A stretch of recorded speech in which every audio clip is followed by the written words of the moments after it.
All right. What's good, people? Hope everybody is well. Welcome back to the Onyx Report. Man, it's good to be back here. Let's see here. There we go. I think we got everything in place. All right. Yeah. Welcome to it. We are going to do a Black Masculinist review of Jonathan Major's latest film, Magazine Dreams. This one will be filled with spoilers. We're going to dive into the film. So if you haven't seen it and you don't want to, have that kind of ruined for you, then this may not be the broadcast for you. But I just suggest if you're interested, stay around, participate, and let's get into it. So we're not going to have a whole lot of rigmarole beforehand, but I do have, some basic housekeeping. Y'all know the deal. Support the show. Like, share, subscribe, join, and donate. There's the Patreon option, the Cash App, PayPal, Venmo, and of course, Super Chat. So support the show if you will, so we can continue to bring you this independent Black male thought. Get that out the way. If you want to become a patron of the channel, go to Patreon and you can do so. You can support the Institute for Black Male Studies as well as this show, the Onyx Report, right here on YouTube. Keep in mind that the film reviews on Patreon are still going. Matter of fact, we did 2 in the last week. We did the Indian nationalist film RRR, and then we did what was the last one we did? Just the other night. Man, I'm blanking on everything. This is ridiculous, man. I'm starting to wonder about my little memory, but hey man, where'd it go? It was Tuesday night, was it? No, it was not. So I'm all over the place. Man, I thought I at least wrote it down, but apparently I didn't. Oh, we did Captain America, Brave New World. Yeah, so that was it. We reviewed Captain America, had a great discussion. And some of the brothers that, came through suggested that we talk about Magazine Dreams. Now, the film itself, I was kind of lucky to catch. Let me get some of this out the way. Y'all know the deal. Support the show. Go ahead and scan the Cash App if you're so willing. And of course, if you haven't picked up the book, please do so. Solutions for Anti-Black Misandry by yours truly. No. Okay. Let's see. All right. So yeah. But anyway, I'm not sure what day it started playing. I wasn't aware until Monday. I kind of caught a clue about it, but the brothers in the film review told me to check it out, and I found for me Fresno here in Fresno, it only had one more day. So Thursday, yesterday was the last day it played, and it only played once at about 12:30. So when I went, this was the theater. It was dead empty. So it was just me in there by myself watching this, and that was it. So, we're going to get down to it, but I can tell you, there's no way in the world I would tackle this film by myself. That was not about to happen. So, I hope you guys will go ahead and help me welcome a few brothers in here. Before I do, I just want to, acknowledge some of the brothers that have come through already. LXST, what's good with you? Hope you're well, man. What's up, John and Ron? Mark, always appreciate the word. Ahmed, what's up? Defnos, what's up? Ghetto User, what's good with you, man? We got AL in the house. TCW, what's going on? We got Paul. Lead, what's up? Corey, what's happening? Hitflix. Longo. Blood Boiling, what's up? Solus. Shannon, what's happening? Kyle. Let's see, Mr. J Matt, what's going on? And F Holiday and Invest and Motivate, what's going on? Joshua, what's happening? All right, let me see. All right. Yeah. So I will go ahead. What's up, Micah? Let me bring up a few brothers, and I'll bring them in the order I invited them, especially since the conversation actually started with Artisan. Artisan was the first to break me off, so I'll go ahead and welcome him first. What's good with you, man? What's good, Dr. T? What's up, panel and chat? How are you guys doing? and we are getting it in. If you don't know, the Artisan MC, Artisan is, we've been doing shows together for years covering comics and films, but if you go to the Artisan MC channel, particularly Sunday mornings at 11 Pacific time, brother goes into a deep dive on all kinds of different media projects. So if you have not subscribed to the channel, please make sure you do so. But I appreciate you coming in, and I appreciate you reminding me, because this movie has been in development hell for a couple years. I didn't really know when it was coming out, and I forgot about it until you reminded me. Yeah, it was flying under the radar. Halfway through the movie, I was like, what did this brother send me to see? I was like, damn it, Artisan. We gonna get into that, because I was there. There's some moments where I was like throwing my popcorn, like, what you send me in here for? Told you got to see it. You got to see it to be able to talk about it. You want to talk about it with people who've seen it, and you will know if someone hasn't seen it. You can't fake this one. You can't fake it. So anyway, let me go ahead and welcome in Layman's Journal. What's good, Layman? Can you hear me? Yes, sir. Yes, sir. What's good, Dr. T? Artisan, fellas in the chat. My audio coming in good?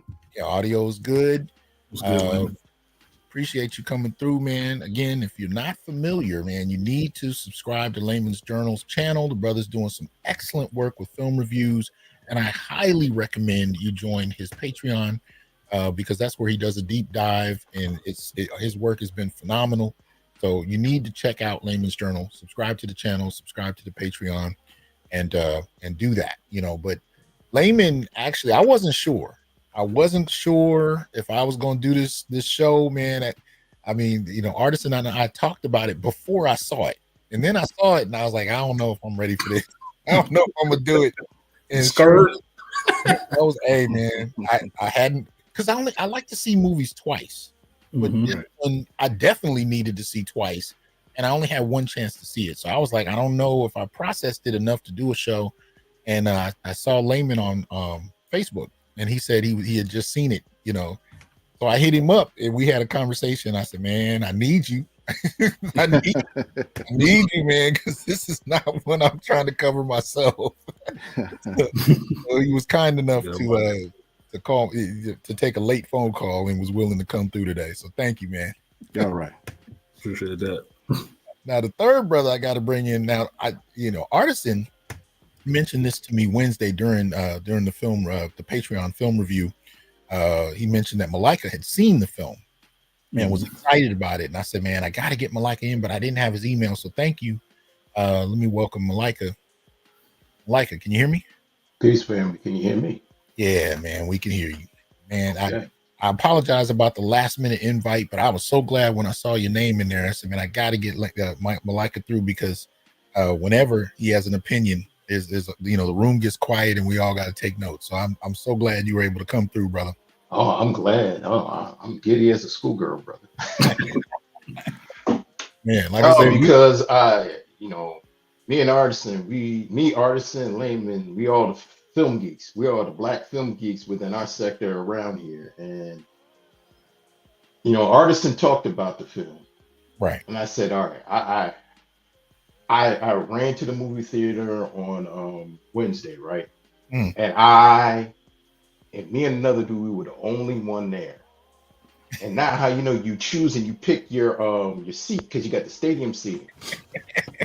Brother, I felt like I was like a millionaire or a billionaire, and I had my own theater, and I was just in there. And I was a true nigga in there. I'm screaming at the movie theater. I'm like, no, what the hell?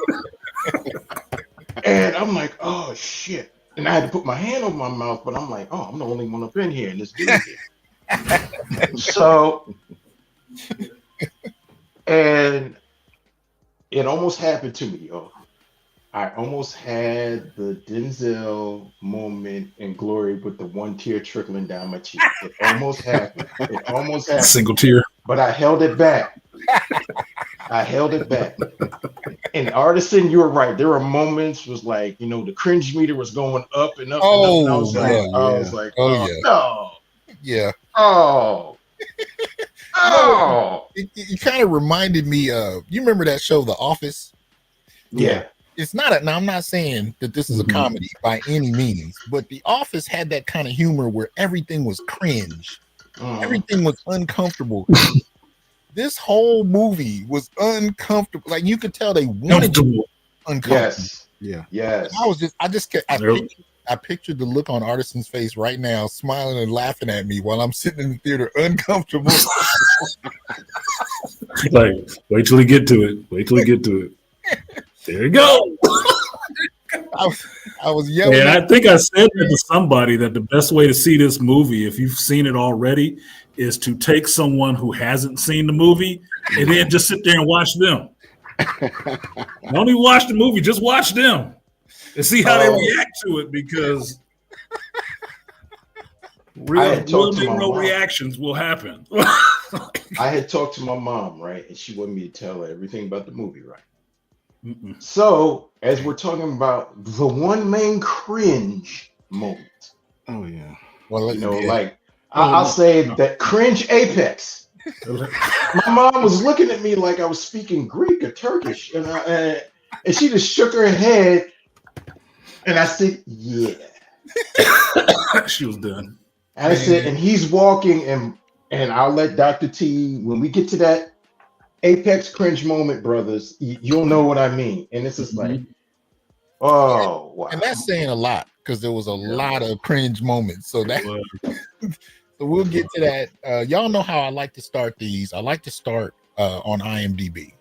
We got to look at who made the film and whatever information we can glean. Now, I didn't get a lot of detail from this, but some of y'all may know more. So here we go. Magazine Dreams, Jonathan Majors. Now you notice on the top left, it says 2023. As opposed to 2025. So if you didn't know any better, you would think this came out a couple of years ago and we missed it. But it was in development hell, really, after the accusations made toward Jonathan Majors. They kind of put the film on the shelf. If I understand it properly, there's a small company that picked it up. And I think after he was exonerated, began the process of putting it out. So what day did it actually come out? It came out the same day as Snow White, last week. Okay. Now, I didn't know if it was just because I'm in Fresno, but Black films in Fresno, I'm always the only person in the theater, so I get that's just Fresno, and they'll last like a week. You know what I mean? So I caught this on the absolute last day, and they didn't even bother with multiple showings. They had like 3 showings on Monday through Wednesday. Thursday they had 1, and that was at noon, and that was it. Gone. Yeah, that's like an art house showing. Like you got one day. And for some of the now normally that happens just because it's like a Black film, especially if it's a lower budget, independent. But then there was some stuff that jumped off where I was like, okay, I can kind of see why these people were. But anyway, that said, 2023. So as you can see, it's just come out though, and from what we can tell, this brother Elijah Bynum is the director and the writer. So you can check him out right there. Doesn't give a whole lot of information on him. He's known for Magazine Dreams, Hot Summer Nights, The Deliverance. I haven't seen any of those others, so I don't know if anybody has a comment about him or his work. But this is all, the brother's new to me. I'm not familiar with a lot, and they don't go into any description about his background. We can look it up elsewhere, but I wanted to start with whether or not y'all may have known anything about him. I heard about him. I don't know anything about this brother. But he was a newcomer to me. I heard about him when they were talking about newcomers on film, because if you have Independent Film Channel, if you ever watched that, they were showing him. He's a young brother, and they were talking about his style. He likes, if you ever notice in the movie, he was doing a lot of filming from unique angles. Okay. And also he does, being a film school guy, what he does, he uses a lot of natural lighting. Okay. And also he does a lot of lighting that interprets mood. I don't want to ruin it as you want to lead into everything, but if you ever, throughout the movie, you could tell certain moods and certain angles. He used a lot of Dutch angles. Okay. He used a lot of simple track movements, and he remember Artisan last week you were saying the whole movie is being seen through the perspective of Killian. Mm-hmm. So if you notice, almost every shot is being told by his perspective, even if the perspective is skewed. Yeah, usually behind him, you're following. Yes, exactly. Usually behind him, following him. So that puts you in the third person seat. You're watching him as he goes through.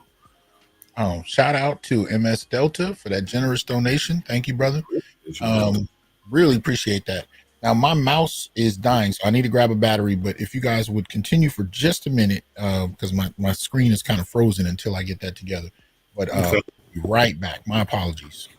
And also, when I first noticed him, he I don't know if you gentlemen ever went on Skillshare. He would do photography tutorials on Skillshare on just photography and filming. And I said, he looked familiar because he's a bald guy like us. And he had a beard. So I was like, I seen him before. Then like they were showing in the IFC and they were talking about these films. I was like, oh, okay.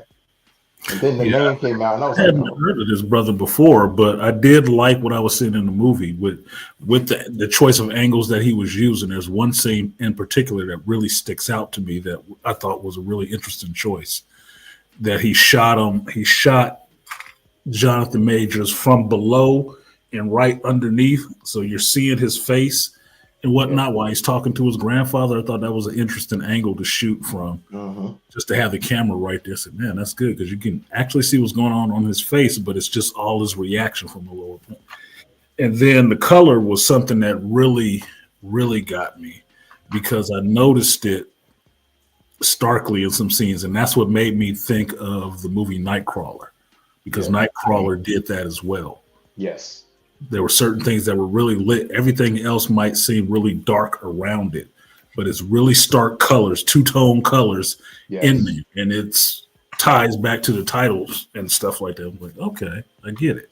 I got you. You know what I noticed? The real two-tone colors club scene. Yeah, that was one color. But like you were saying, it gets into his mindset of what Killian is going through at that time, and that's why that color is there. Like he in a dark place. Oh man, this went to some real dark places.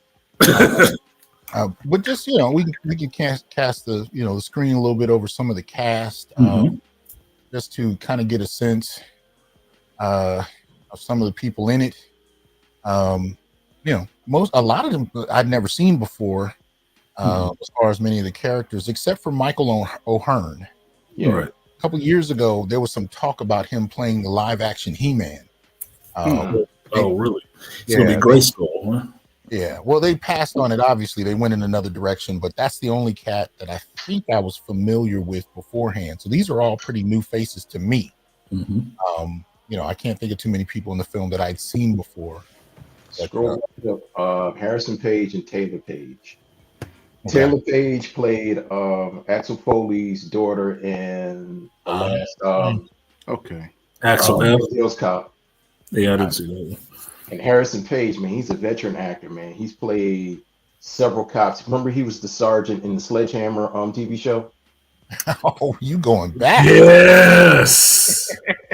Yes. And remember, in the movie Lionheart, Lionheart with Jean-Claude Van Damme. Yes. He was like the black mentor. He was the coach. Thank you. Yeah. I couldn't remember where I saw his face before, and I wasn't putting it together. As soon as you said Hammer, Sledgehammer, I was like, wait, it was also the dude. Yep, got it. All right, and I will give you another one. What was the pimp movie with the brother that played who played Gordon in Sesame Street? Pimp movie. I don't know that one. Well, there's it wasn't the bag, was it? No. The brother that played Gordon from Sesame Street, the second Gordon, the one with the bald head, he played a pimp back in the 70s. Wow. And there was this pimp meeting, and he was one of the pimps in the meeting there. course he was. Willie Dynamite. Is that what they say? Willie Dynamite. Willie Dynamite. He was one of the He was one of the pimps. Oh man! In the pimp meeting there. You wrecking my childhood, man. I didn't know he was a pimp, man. Whoa, man! He played in a lot of stuff. Yeah. Yeah, they didn't tell us that on Sesame Street, boy. No, they didn't. Yes, he did. I missed a lot, man. Oh, okay, so he was in Willie Dynamite. Willie Dynamite. Oh my God. Oh man. Well, all right. So that's the IMDb. Now y'all know we haven't done one in a while, but I like to give the audience a kind of a narrative of the film. Mm-hmm. But it's kind of hard to do with this, especially since I only got to see it that one time. So this is gonna have to be a group effort where we kind of give a picture to the audience of what actually happens to this film. So I will actually leave it open. Who wants to start? Well, I guess I'll start. It's kind of hard to talk about it, what it was narrative wise, because it really wasn't that strong narrative wise. I look at it more as a character study. Mm-hmm. So when I was looking at it, I said, okay, this is kind of like the Joker, where you're following the character around, where he's on the screen all the time. Yeah. Yeah. And you talk about the cringe, and the first thing that kind of brought me up is those Darren Aronofsky films. Yep. Yes. Talking about Requiem for a Dream, Black Swan, Whale, and I say he's the best filmmaker I never want to see again. And what I mean is that, hey man, I met Darren. And what I mean is that his movies are so uncomfortable, so cringe, and it's just like you say, okay, I'm enjoying this movie, but I really want to get out of here because I don't like what I'm seeing. I don't feel good. I don't feel safe. I feel kind of violated. Yeah. And watching the whole film, it was like someone who had a wolf by the ears. Yeah. He's holding on tight, but he's gonna lose that grip at some point. So at whole point, I'm like, okay. On one hand, I'm like, all right, if he just stops right here, everything will be okay. He could just go back to your normal life, but it just seemed like he just kept going and going and going. Yep. And I'm just like, man. So go ahead. So, you felt the whole thing on edge as you go through his life and you see him experience all these different things. Yeah. But I believe the movie starts off at him at a competition, and he's with other dudes. And I used to be, I wouldn't say that I was heavy, but I used to follow a lot of the strength community at the time. So, I was watching like Athlean X and what's the motivational guy? I forget his name. The guy from LA with the beard and had a heart attack. I forget his name. Okay. Cali Muscle. No, well, okay, not that one, but I forgot the other one had the heart attack. Right. But yeah, so I thought the beginning scene where he was on stage and it was kind of like tension between him and the other bodybuilders. I've seen that before, where they kind of get too close to like jostling with each other. Yeah. And they smashed them up on stage and get on a small space together, so they almost kind of incite it.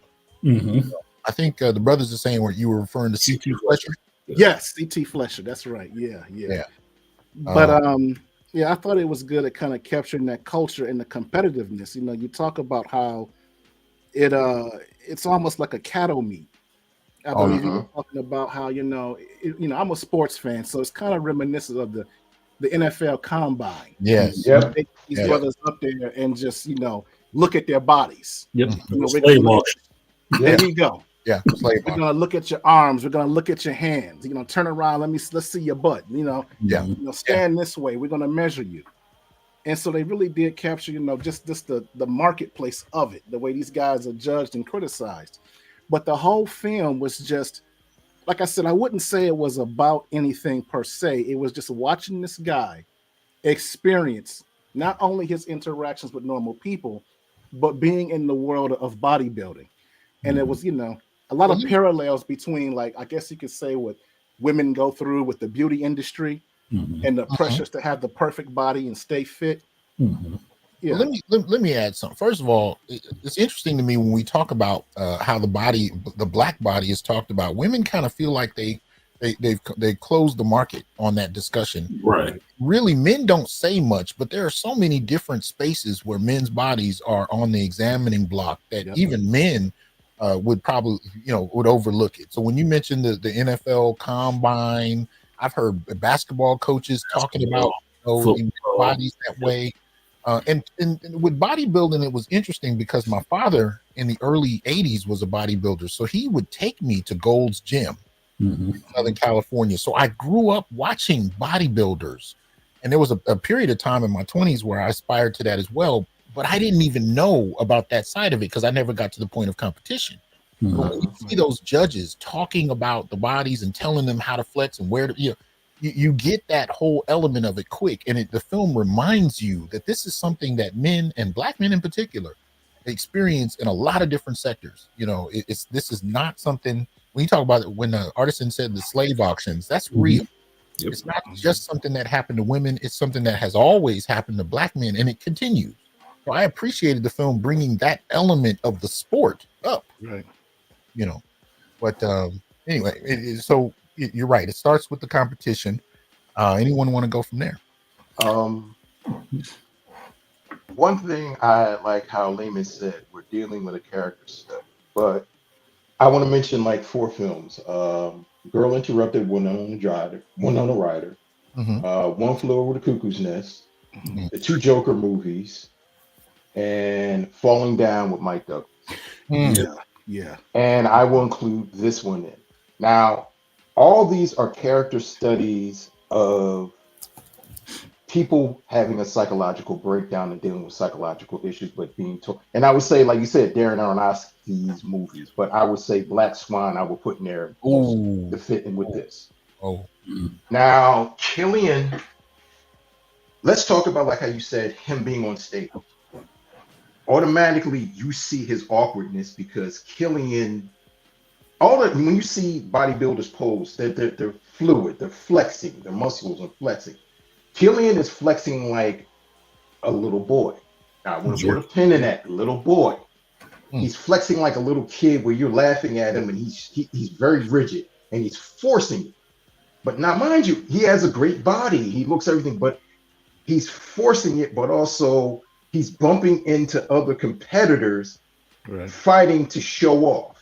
And I'm thinking like, well, what the fuck is wrong with this guy? But then as it goes on, you start seeing his life. First of all, I have to say one thing. I love this movie. And I'm going to tell you this, and Artisan knows this. If I give something a 10 out of a 10, it's going to mean something. This is why.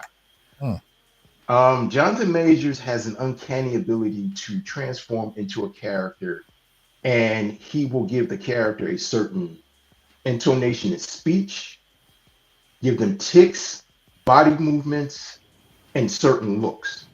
Right. Killian physically is a big and imposing person. Not just being a big black man, but he is a bodybuilder. But when you see him and when he interacts and talks with people, he speaks kind of timid. The only person he ever gives eye contact to is his grandfather and the girl that he likes in the grocery store. And his idol. And I know you'll get to that later, Doc. But you see his breakdown, and I know you get into it, what causes his breakdown, and this is a character study of this young man trying to fit into a world where he never really knows how to fit, and bodybuilding he thinks is his only way to get in, but he still doesn't understand the gripping and how to be social. He's extremely socially awkward. He suffers from I don't even know. Would you say he suffers from borderline personality disorder? Artisan? I wouldn't say that. He has anger issues, definitely, but his anger issues and what he suffers from is based on the trauma that he's had. Yeah, that's what I would say. But you also have to mix it with steroid use. yes. That too, and that was going to come up. Like the drug use kind of puts that in there. Well, let me say this though. Now this came out a couple years ago, so I think he's still in the physical form he was in Creed 3. But you have to give Jonathan Majors props because you can't fake it with this movie. You're talking about a young man going into bodybuilding. You can't get someone that just did a couple months of workout and jumped on stage. The brother developed himself well to play the role. He physically it was impressive. As you can see here, all the brothers on the stage. But you got to give Jonathan his props in terms of getting in prime shape. Yeah, he cut like a bag of dope, man. He cut. God, it was ridiculous. Yeah. So coming up my stomach with this popcorn bucket, like. Yeah, he did. He was in phenomenal shape, and so it was good to see that he came correct. He brought that to the character, and I appreciated it. Can I add one thing, Dr. T, before you move on? Go ahead. One thing that is very, very prevalent that I loved in the movie, you saw a good, strong, masculine relationship with him and his grandfather. Yeah. Which they spoke very, very brief in certain scenes, but I remember his grandfather said to him, keep doing what you're doing, but pick up the weights and put them down.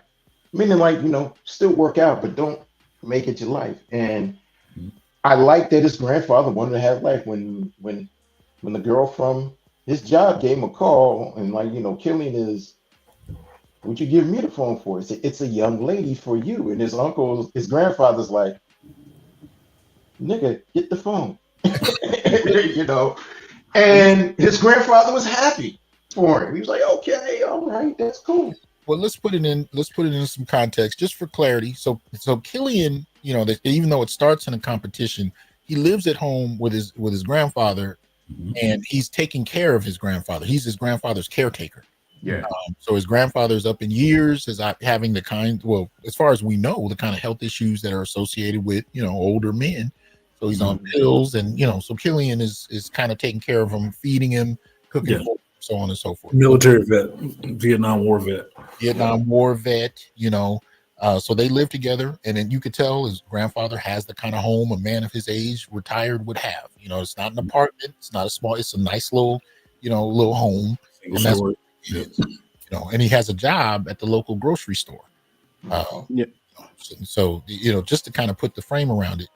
Now, the conversation they had, one of the things his grandfather says to him in that conversation is, what I like about you is you don't blame the world. Things that happen to you. And that to me is key to the story, because in a way that it could be suggested he doesn't know his grandson as well as he thinks. Because Killian has a lot going on. He does. He's got a lot going on.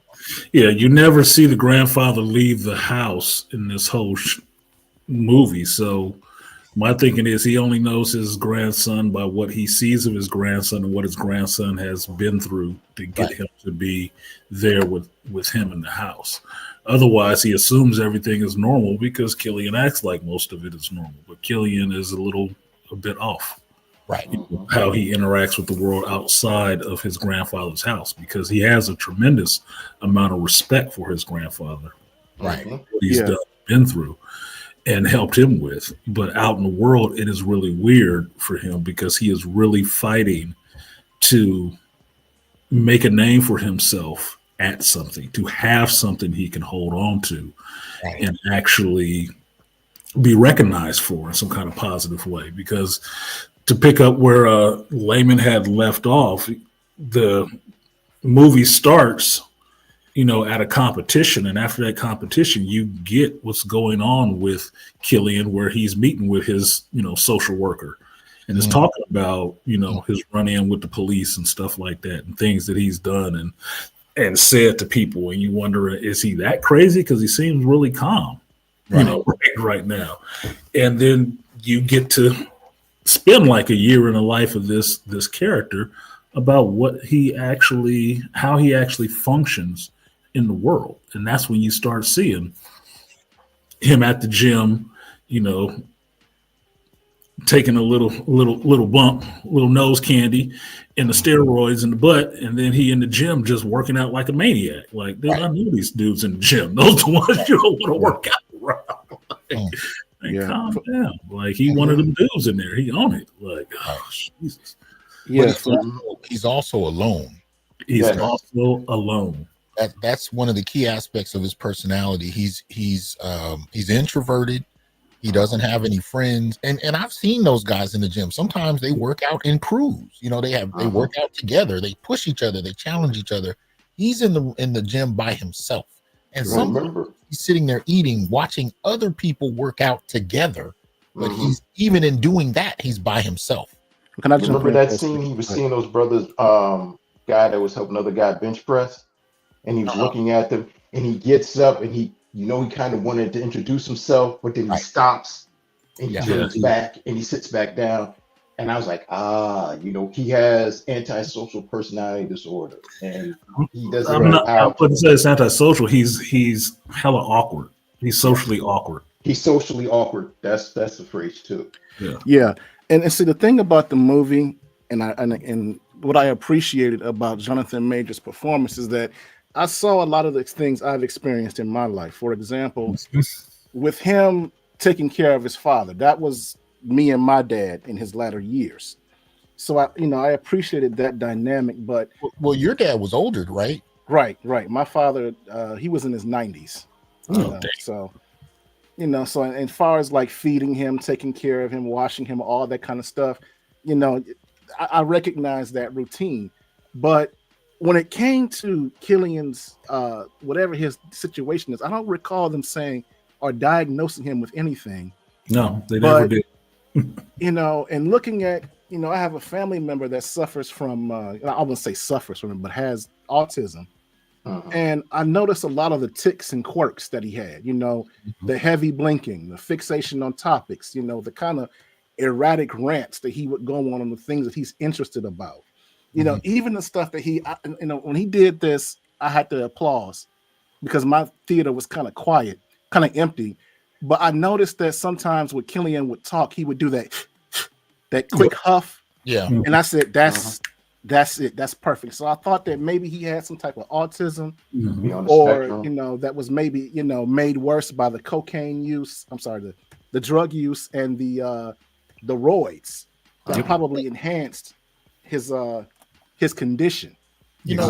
You're dead on, but I think one of the other things we could add to one of his personality traits, and I noticed this throughout the film, he would take an extraordinarily long time to respond to people sometimes. An uncomfortable period of time.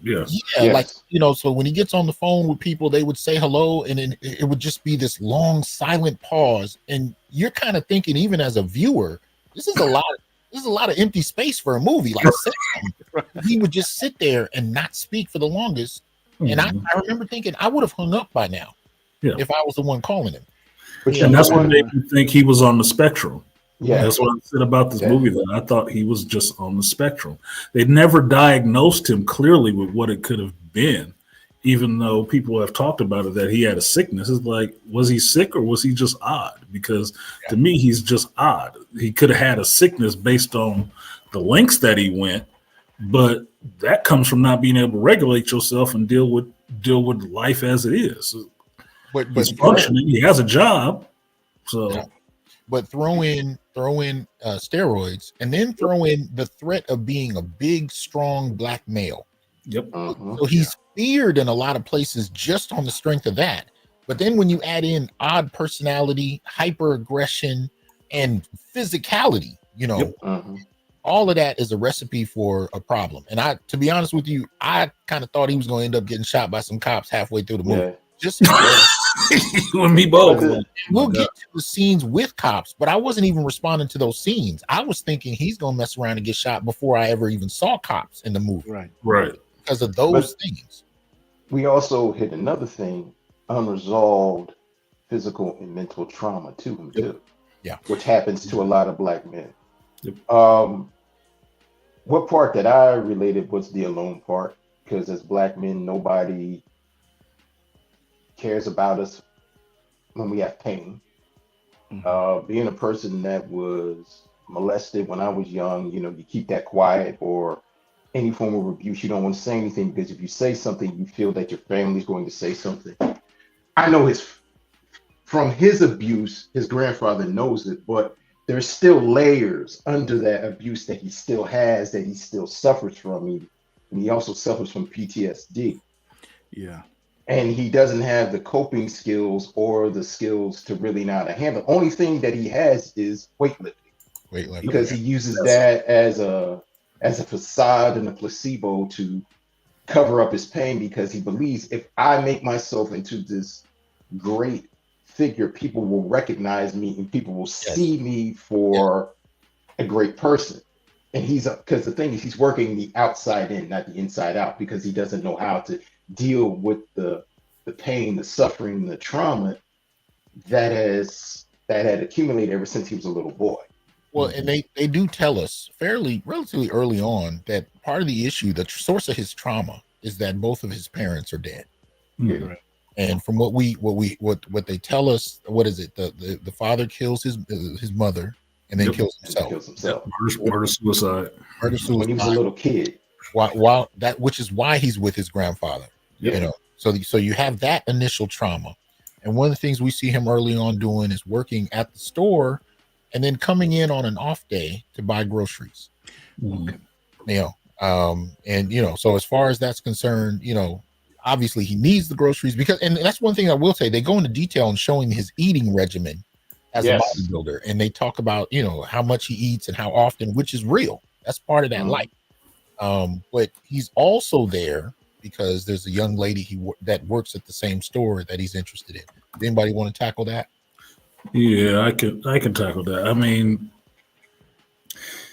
it's brothers in here, right? So any brother who has been young before and been awkward with dealing with women, that's basically what Killian is. He is a young boy in a grown man's body. Exactly. He does not have these interactions. So if you want to laugh about this term was thrown around, I saw in some other people's reviews of being an incel. He is an incel. Yeah. Well, and he's that. Yeah. So the girl that he likes is a cashier at the grocery store that he works at. He does come in on his off day to buy groceries specifically from her. So he's doing things in a very elementary type of way to get close to a girl that he doesn't even know how to talk to. And that, in some ways, it made it in the character endearing to me. It's like, oh, he's simple. That was one of the things that just made me really think he's just on the spectrum, and he don't have no experience with anything like this. So he's trying to work himself up and understand how to do this when he's never had that experience, and he is damn near he's a grown ass man. Yeah, so it has to look weird. It has to look awkward and uncomfortable. Like, oh, bro, this is embarrassing. Don't do that.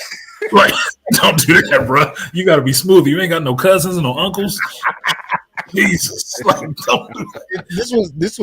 This was a Caucasian woman, and she had to be. She was young. What, 20 somewhere? She was in her 20s. Young woman, and they have an awkward conversation while he's paying for his groceries, and then he goes out. He leaves. Yeah, he leaves. And then he comes back in to try to ask her out. Yeah, with groceries still in hand. With groceries still in hand. Fumbling and stressing and like, oh my God, don't do that. You're going to freak her out. And there's a line of people that she's working with. So he stops everything to try and ask her out. Yep. And you're not sure if he's quite going to get the words out. And then he kind of pushes all the words out, but he's so nervous that he immediately answers the question for himself. Right. He says, okay, well, I guess you don't want to go. Like he asked and didn't give her a chance to answer. Right. And then he decided she didn't want to, I guess because she didn't respond fast enough for him. She responded in the positive. He just wasn't hearing it though. And then he left. Hey, you ever noticed when he embarrassingly funny. When he ever fails or he feels that he fails, he walks off like a little kid and he huffs and puffs and he's talking to himself and he's like punching on his chest like he's angry and he's like, because his refuge is inside his car or his bedroom or in the garage where he works at. Right. Works out at. That's his hiding space. Those are his hiding spaces like a little kid has it. His and room. he's walking, he's going back, and it was like, but then you like Artisan said, you feel this endearingness for him. But here's the great thing. I'm not seeing Jonathan Majors. I'm seeing Killian Maddox. Right. And I'm saying, just that scene, right there. Right. I said, okay. Yeah. This motherfucker is doing one of his best roles to date. Yeah.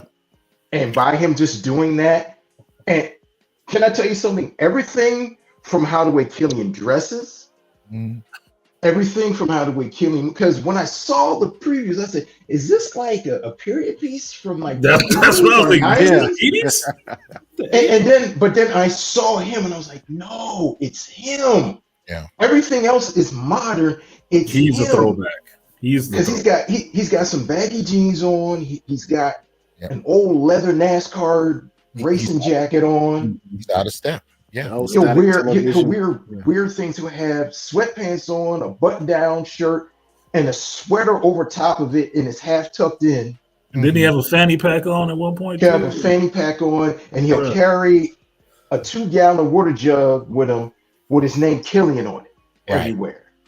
Right. Something to keep in mind with that.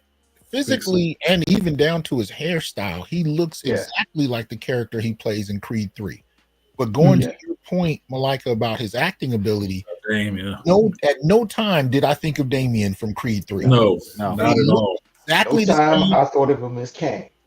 At one point, you would think he would go bald or do something different with his hair, but the acting alone was so different. I never once thought about him playing Damien, and they looked exactly the same as far as that. Yeah, I would agree. I never saw that character while I was watching the movie.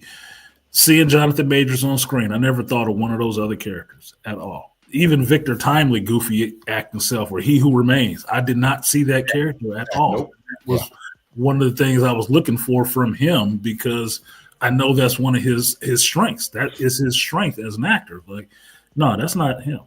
That's not one of these other characters he's played. Every one of those characters is different. So, very. I want to say, not long after that debacled attempt to ask the girl out, he's back at home, and you can see he has all the bodybuilding posters on the wall. He has the the athletes that he loves, and he has one main one that he really pedestalizes and writes letters to on a regular basis, which is played by the Michael Hearn. Right. Yeah. So Brad Vanderhorn. Brad Van, that's his idol, so he's writing him letters that don't really get responded to, but it also kind of works a little bit like a journal. So as he's writing to him, he's kind of telling him about his life and reflecting on things, but he's also frustrated that this person is not returning his letters. And that too lets you know he's a little off, because most people wouldn't expect a celebrity to respond, but he has an expectation. I'm like, no, you should have called me. You should have wrote me back. He kind of standing at that moment is like, okay, this is a bit much. That's what makes you get to the point that, okay, he's disturbed. Yes, he definitely has a sickness or something, because he's really expecting a return letter or return phone call, or why aren't you talking to me? We could really be friends. Like, exactly, like, bro. Yeah. And there's a scene I want to say it right about now, because y'all don't have to help me if I'm out of step, because like y'all said, it's not really a narrative kind of film, but he's bodybuilding in his garage and filming it for YouTube. Talking about the diet, the workout, and the posing regimen. And the information is good. Yeah, solid information. It's solid information, but he's so socially awkward that as soon as he posts the video, and he has some hard times, he has to stop and start it because he's awkward and he's forgotten what he wants to say. So he's working on it. Anybody that's been a content creator understands that part of it. Absolutely. But as soon as he posts it and starts getting comments, the word incel comes up quickly. Yes.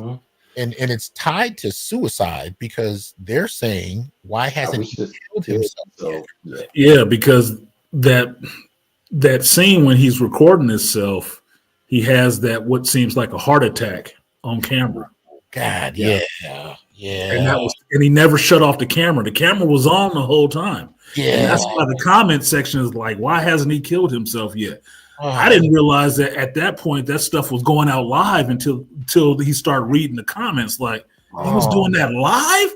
Oh my God. Like that was making it more scary. Like, it was bad enough that I thought he was just recording this video for another competition or something like that. No, he was streaming that.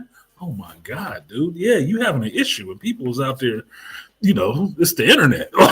What do you think?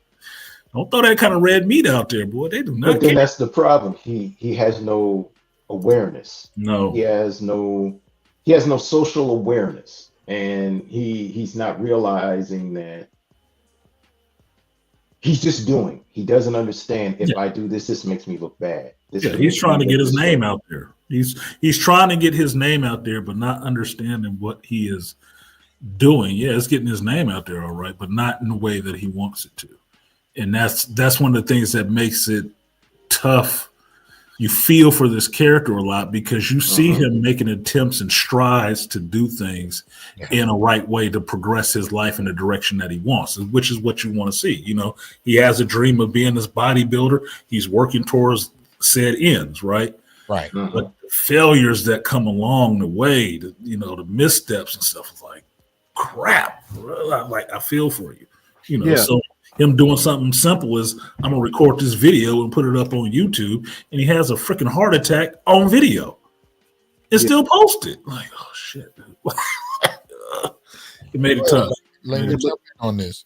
Yeah, in a strange way, you're watching him, and he clearly has some mental issues and the abuse of substances that he's using.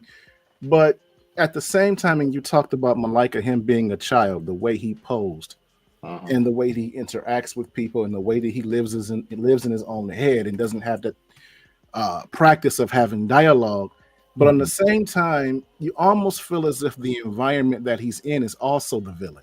Yes. In the sense that, you see him as, I guess, doing some things that were bad, but you also see him as a child. And it's like, how come anyone else around him doesn't see from a distance that something's going on with him? Right. That you maybe not want to interact with him that way or give him these burdens. Right. Why is he being left alone? Especially when you see him on social media. Yeah. And that's just like the minefield of just bad things that can happen. Well, everybody loves to see a car crash too. Yeah. And so, seeing him exposed it kind of shows just how ugly our world can be, especially online. And it was significant because you can tell he wants to be liked so much, because as he was going through the comments, he was reading them and he was liking them, leaving heart reactions. So it's almost like he was just looking for something for people to notice him. Yeah. I don't want to get too far in the movie, but you see him talking about how to make people like you. Oh yeah, he was looking that up. And I thought he Googled it. Right. Yeah. And I thought that was significant because it's like he didn't ask how to get people to like you. He asked how to make them like you. Right.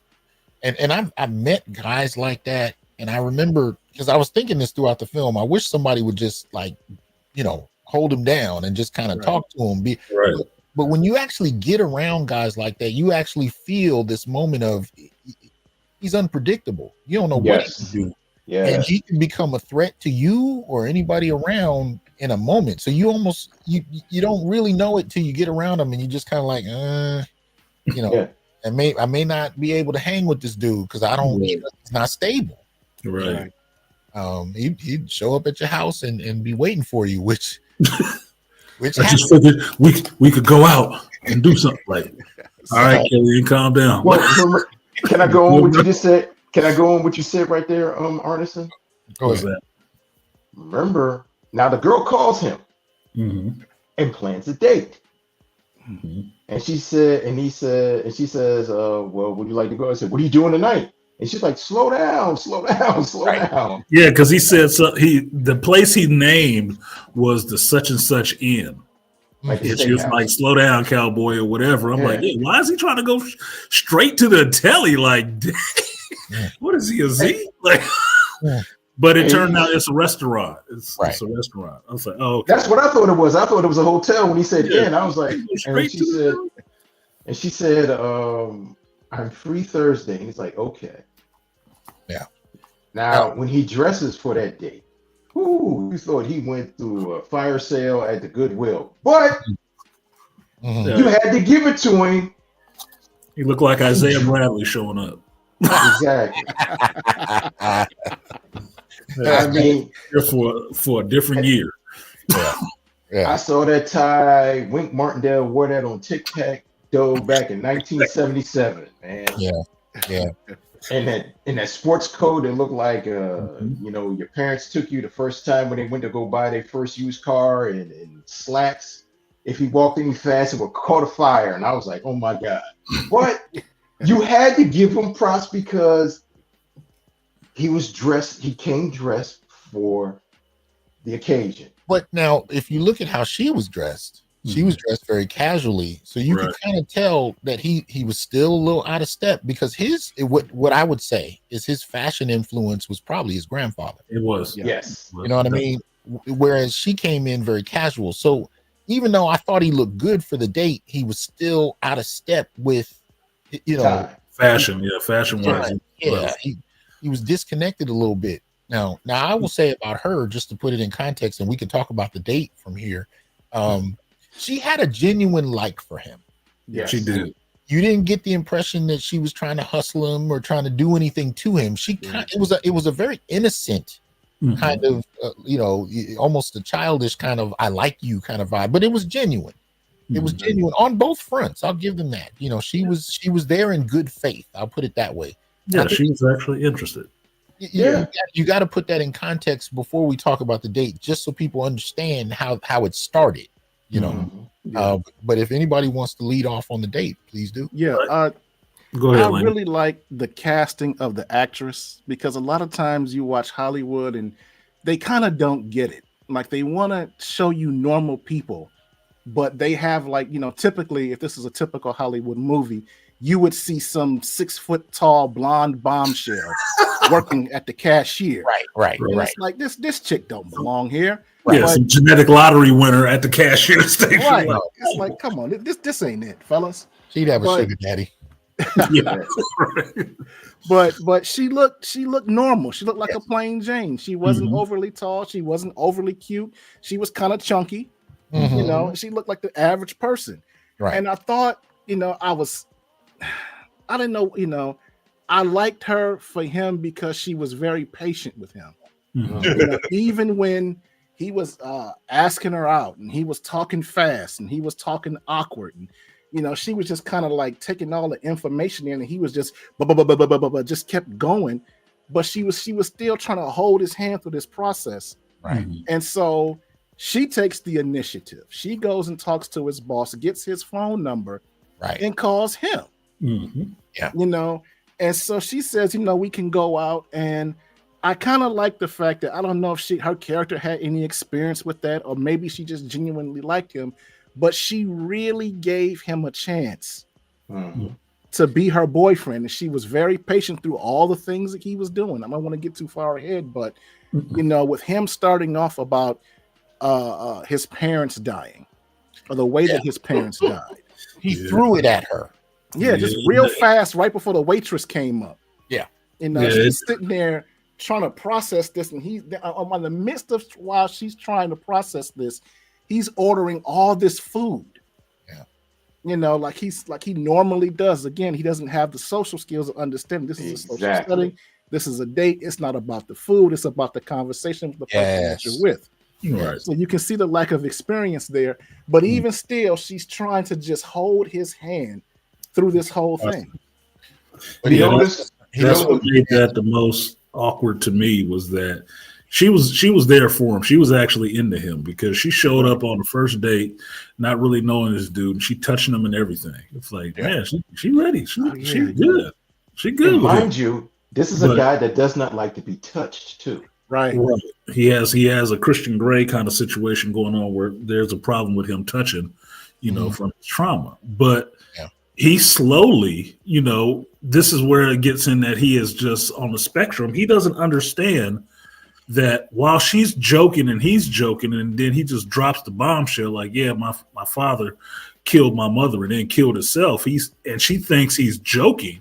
Yeah, she laughs. Yeah, she laughs and then finds out he's serious, but then he keeps going right on like it's nothing, and she is horrified. She's horrified. That was one of those scenes that was so uncomfortable because you were really happy for him at one moment, and right after that, the whole thing takes a slide. You just feel the sinking feeling for her in that scene. I felt it myself, like, oh, dude, stop talking, just stop. Yeah. See, read the room. She is just horrified. Like, oh my but then God. the funny thing is, he drops that bombshell. The waitress comes up and says, "Can I take your order?" And he automatically wants to go for the orders. Like, no. Could you give us a moment, please? That's not one of them. And he just goes into his spiel for the food. Yeah. No. And she's looking at him because, like how you said, it seems like one of those spectrum moments because he doesn't, or one of those moments where he's socially awkward, not realizing this is not a first date topic you talk about. No. Right. Mm-hmm. And also, like Layman, you said, and I remember, like, anybody that, when you go on a date, date's supposed to be like, especially the first date, because the first date is where you're getting to know someone. Right. And the thing is, you don't want to eat like you're a horse. You want to eat something, but the idea is, and especially as a man, you're trying to show the woman that you're interested in her. Right. But she's saying, "Wow, you're going to eat all that stuff," and he's being very meticulous. Mm-hmm. No, I want the T-bone, a porterhouse. And what type of glaze do you have on the salmon? Could you tell him to lightly glaze it? No, don't forget about the salmon. And could you give me a side of skinless chicken breast, nothing on it? And she's looking at him like, and I'm thinking like, nigga, you want to eat all that? But that's him. He's not thinking about that. He's not thinking about this is a date. And I'm thinking maybe this is his first date ever. That's what I was going to say. I think it was his first date ever. And in a way, it not only made sense to me that she was an average, everyday kind of girl, but that she was an average, everyday white girl. Mm-hmm. I think that actually fit the character because later on, and I don't think this is going to come up because it really wasn't a scene really. There's only like 3 black women you see him interact with throughout the course of the movie. And 2 of them, he didn't really interact with them. He was sitting in his car and they were standing with each other outside looking at him. Laughing at him. They were laughing at him. And he doesn't interact with them. He doesn't even look at them, but they're looking at him. And I think what they did that right when they wrote that scene because he was so socially awkward. He was so awkward in his dress and his manner that I think the average black woman wouldn't have really got into him at all. I mean, it would take a black girl that was as awkward as he was. Yeah. That's the only time I've seen brothers like that with a black woman. But those 2 women were there when he was showing up to his date. Exactly. So they were seeing him, but they were laughing at him. Like, he rode up with the heavy plane. Like, what the hell? But you know what? Like when you're talking about, well, first of all, like Layman said, nobody's seeing him because, well, first of all, you're a black man. And especially for him, he's a very intimidating big black man, but also if you're a black man who has issues or something, they're going to ignore you first. And especially being socially awkward, they're going to laugh at you, going to see you. So you're going to be 10 times as not being noticed. So it's either you're going to be ignored or you're going to be seen for your physical stature or you're going to be seen like, okay, what do you want?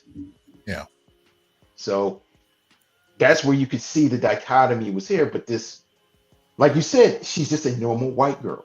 Well, and first of all, she's like, wow, you really like me? And she could say, oh, he's nice, he's shy. So she found that very endearing because it was something natural. It was something innocent, like how you said. It was, but he didn't. And she kept giving him opportunities to lead the conversation. Right. And that was an interesting thing too. Because she was feminine. So she didn't take control of the conversation and say, this is what we're going to talk about. And I say that on purpose because I've seen that shit happen. She was feminine in the sense that she was trying to get him to lead the conversation by bringing up new things and engaging her. Now he didn't really know how to engage her. He talked at her. He didn't talk with her. With her. Ask her questions. So she was just kind of waiting for him to lead, and he just kind of would talk at her. And he goes into this long breakdown of his love for bodybuilding. Yeah.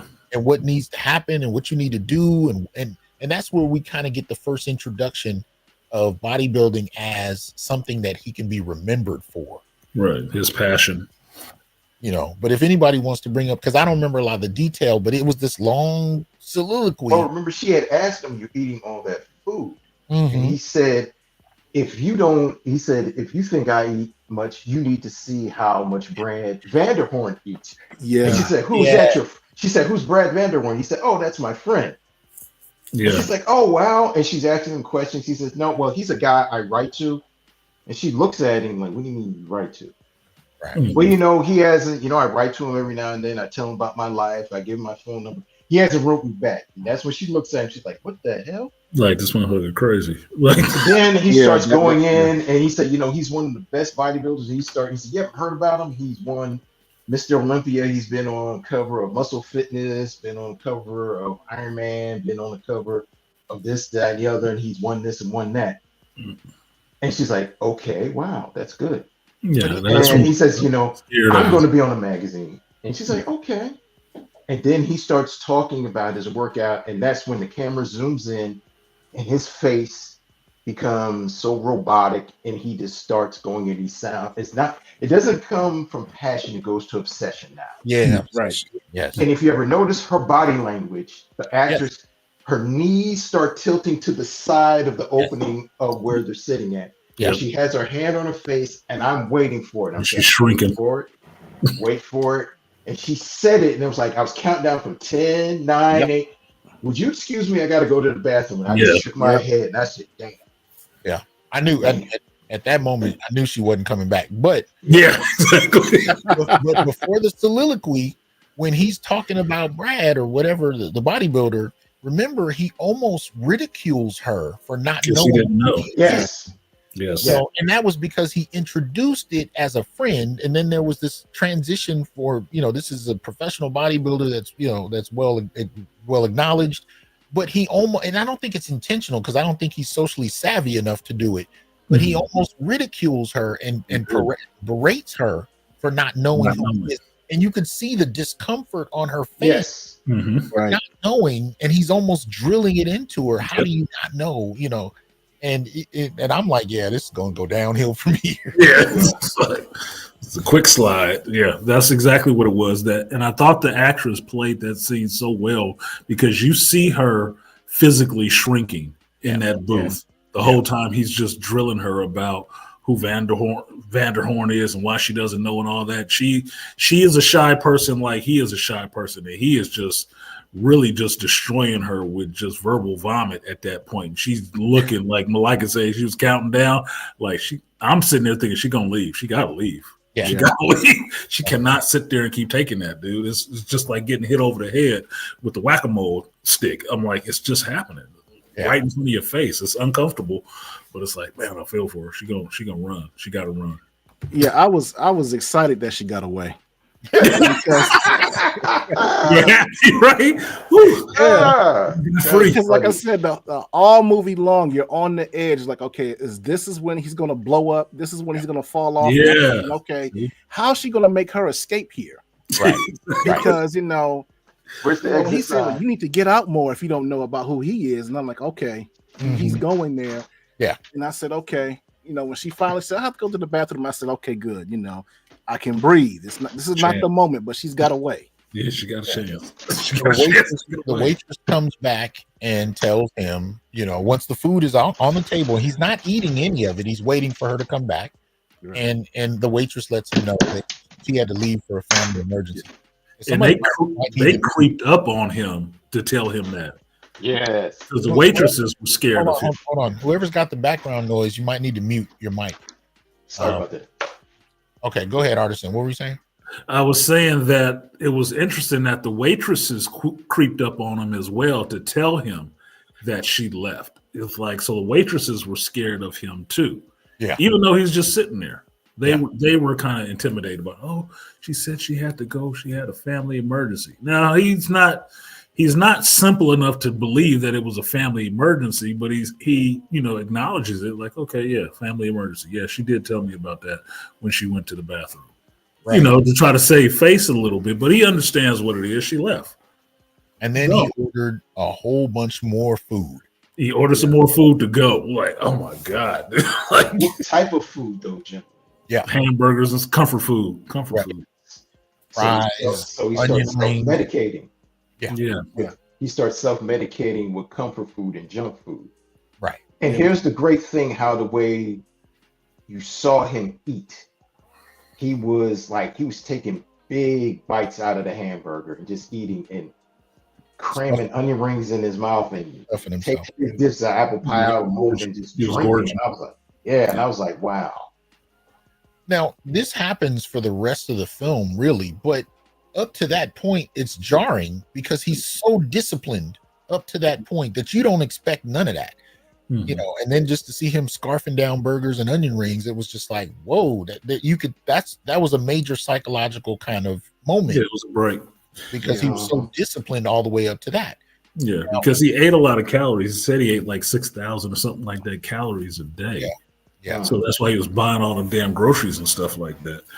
But his eating got erratic as you start to see where he's going through this stuff. And it's just taking losses. Every time he tries to do something normal and have something normal, who he actually is comes up and then he can't have it. Yeah. Right. But was he also like, I guess, was he bulimic? Because no. You know what that was? After he scarfed down all that food, he was throwing it up so he could go and work out. No, he put his finger down his throat. Yeah.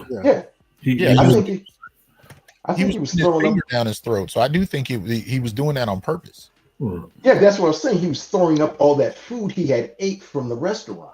Yeah, but I think that's why Layman was asking if he was bulimic, because it was intentional. He was doing that on purpose, in that sense. Now, correct me if I'm wrong, but I think this is where we get to the painters. Yeah. Well, you got to set it up how the painter scene came up. Doc. You got to set it up. Well, he calls a paint store, I guess it was, because his grandfather had hired these men to come out and paint the house. And the grandfather, according to Killian, says that the paint was too thin, that they needed to do another coat. The gentleman on the phone with him says, no, we did the job. And if we come back out, we need to be paid. And you kind of see him, he talks to himself at different points. Yeah. It's not the first time he does it, but he says, I'm speaking in a calm voice. My voice is not getting loud. He's talking. He's not really talking to the person. He's kind of talking to himself in a way. But then it goes off the rails. And does anybody want to break that down? Yeah. Basically, he's dealing with somebody on the phone who, for the painter's view of it, they were in the right. Look, maybe they did a shitty job, maybe they didn't, but they're not coming back out to repaint your whole house unless you pay them some more money to do it. Killian doesn't like that. And Killian is somewhat in the right because he feels that his grandfather is being disrespected. Yes. This is when you hear how much respect he has for his grandfather, because he's telling the person on there, look, he's a senior citizen. He fought in Vietnam. He did this and that and the other. You should come out and paint this house for him to show him some respect and stuff like that. And the dude's like, well, yeah, we'll come back out there when you pay us. And then Killian kind of snaps out on him and tells him, look, I'm going to come and find, are you at work? And the guy tells him, yeah. He said, well, I'm going to come down there and crack your skull and drink your brains. I'm like, bruh. Which is apparently, that was something his therapist quoted him for, because he had said that to some nurses when he was hospitalized at some point. Right. And so this wasn't the first time that he kind of did that. No.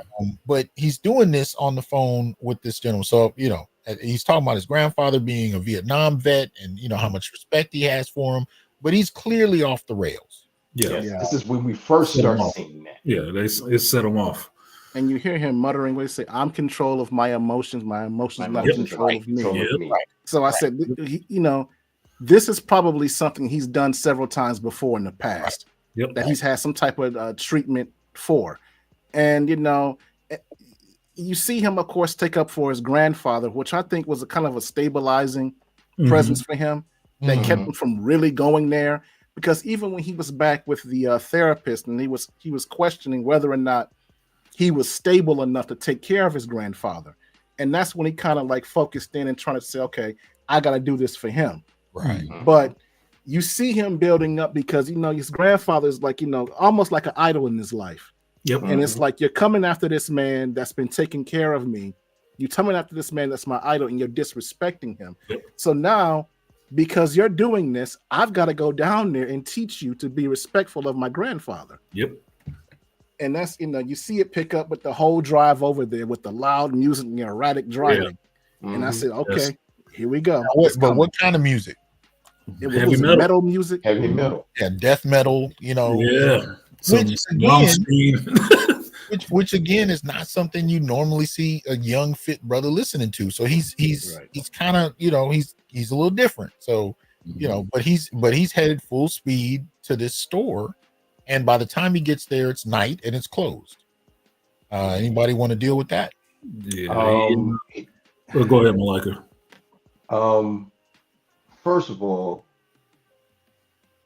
just the drive in itself and how the way the directing and the cinematography is, it's taking you're in his head.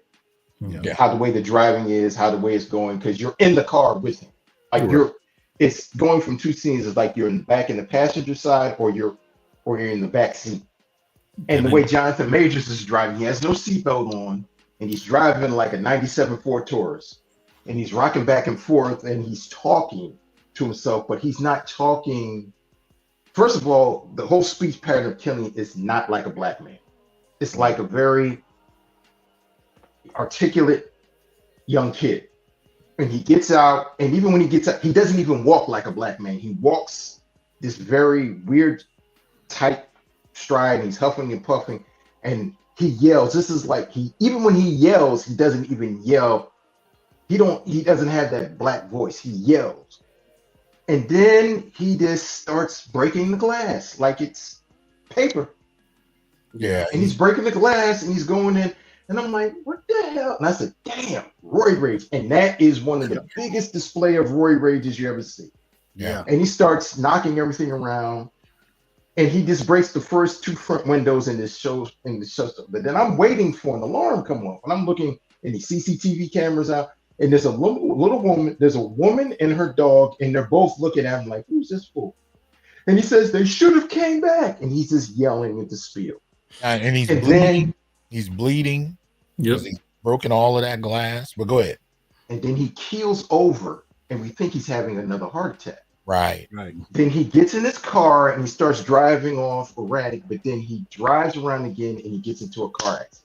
Yeah. Well, can I say something right here? Was it just me, or were you guys nervous every time you seen him in a car? Yes. Every time he was in a car, I was like, oh my God, this is going to end badly. Especially when he went down to the paint store. I thought when he was leaving and having a heart attack, he driving while he having a heart attack. I'm like, you about to kill this lady and that dog on the street. That's what I thought. I was like, I thought he was going to run into the store. Oh my God. It was stressful. It was stressful. After that, I worried about pretty much anybody that was in the frame with him. Yes. I was worried that he was going to kill anybody at any random time. It wasn't even tied to this moment. I just worried. And to be honest with you, I worried he was going to kill his grandfather at different points because he was so unpredictable. Either that he would kill his grandfather, but then I also worried his grandfather would die of natural causes at any moment because he would call for his grandfather and not get an answer. And sometimes and I wasn't sure if that was going to be a feature of it, but it wasn't. So it is. I think he's in the hospital after that. Yeah. Right. Anyone want to jump in on that? Yeah, I thought that was significant because I think they talked about his diagnosis and what's going on with him, but he's really not paying attention. And so the thing that jumped out, I don't want to get too far ahead, but the thing that jumped out to me is that he said, look, he's asking him if he's abusing these steroids. Right. Of course, he denies it. And he says, look, man, I looked at your blood work and I can tell you got something going on. But even still, he kind of denies it. And so he says, okay, well, look, you've got these tumors or these lesions Yes. on your liver. It says it's not cancerous, but we got to take them out immediately. Right. You know, and the answer that he gives him just floored me when he says, I'm a bodybuilder. Yep. I can't have scars. Yep. Right. Yep. You know, his health is secondary to his aspirations. Yep. And he doesn't even seem to blink about that. Because it's somebody who understands. When I saw that scene, I thought of any female who makes a living off of her body. Anybody who makes a living off of people looking at their body cannot have stuff like that on their bodies. It will not work. It won't. And that's the downside of to me, I'm saying that's the dark side of a profession like that, because now you actually need some serious medical help right now. Right. And you won't get it because you can't have a scar. They can make it look better. No, he just can't have a scar because the outside appearance is all he has to offer in this business. Yeah. And if it's flawed in any way, you saw how he was going off about the damn deltoids. We ain't even got there yet. Yeah. The scar would be totally blowing his mind beyond that. Like, no, it's like, damn, that is not a choice. Yeah. Even the way that he described it was kind of weird. He didn't say like, I'm not going to do surgery. Like he said, I'm not going to have you come at me with a knife. Yeah. That's yes. Yep. Yeah. Yes. I'm having a hard time, you know, in my head remembering the order because so much happened in a disjointed kind of way, and it was purposeful. I don't think that was a failing of the film. I think that's what we were supposed to experience with it.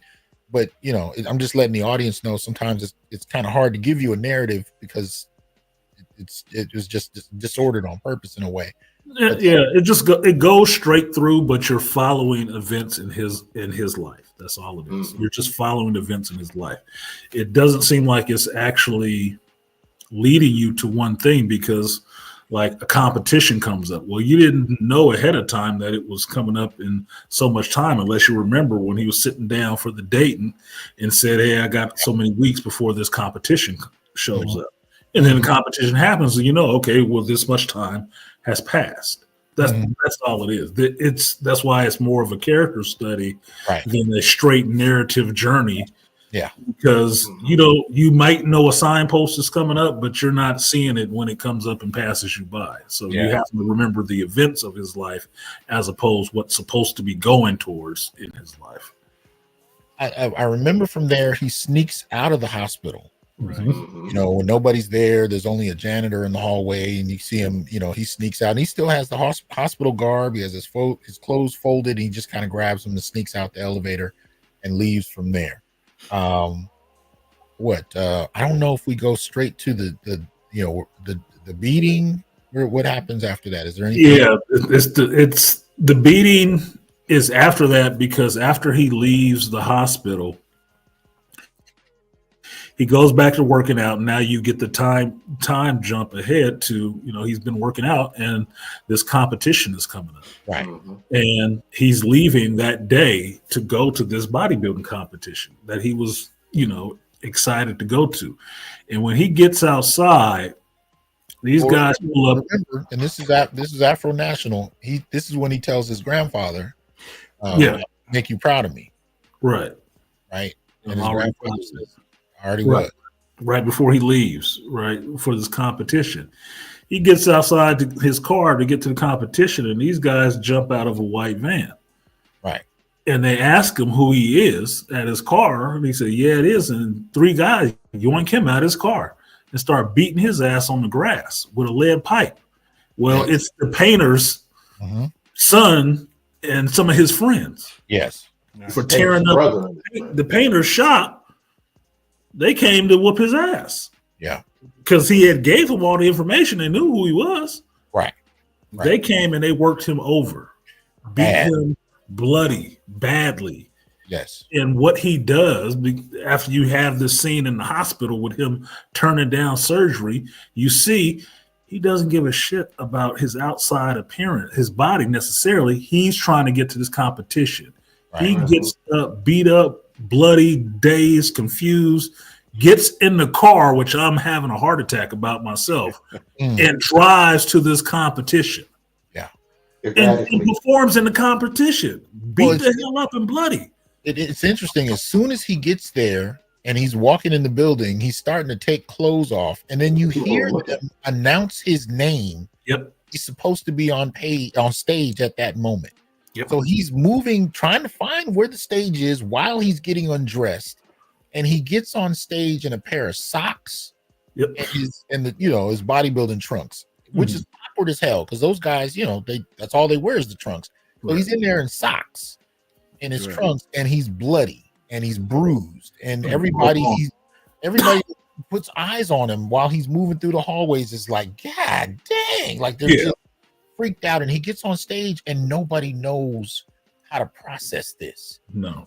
Yeah. The whole thing to me, that whole sequence of scenes was significant because, okay, so you knew what was happening when the van rolled up. Yep. Mm-hmm. Okay, but once he gets in this car, I'm thinking to myself, where is he going? Is he chasing after them? Right. That's what I thought too. That's what I thought too. And so, I'm sorry. That's my. Oh, I gotta go. That's my next. I apologize for that. Mm-hmm. But he goes in this car and he's driving erratically there at high speed, and he's trying to get there. And I loved how, first of all, well, let me start here.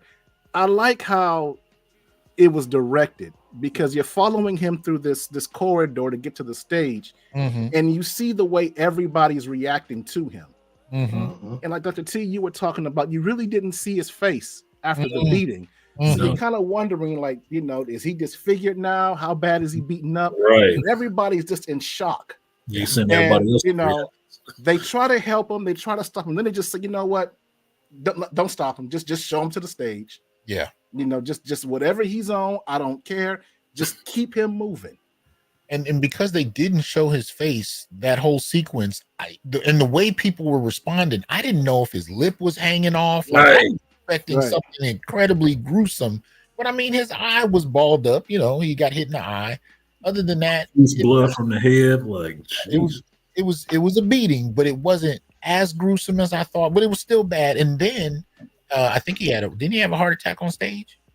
No, he collapsed on stage. But he collapsed on stage. During his posing, because his arm and everything is broken, and he's messed up, and he still goes through his routine. And from the stress of that, trying to put his arms up and stuff, he ends up blacking out and falling out on stage on camera again. Like, And the interesting thing, I can't remember what it was. I don't remember if it was the internet or something, but it had gotten out, and so and they knew, they broadcasted by his name. Killian Maddox passes out on stage or something. Killian Maddox, bodybuilder, passes out on stage. Yeah. So he's getting. You know what's cool though, Doc and guys? He's sitting in the chair.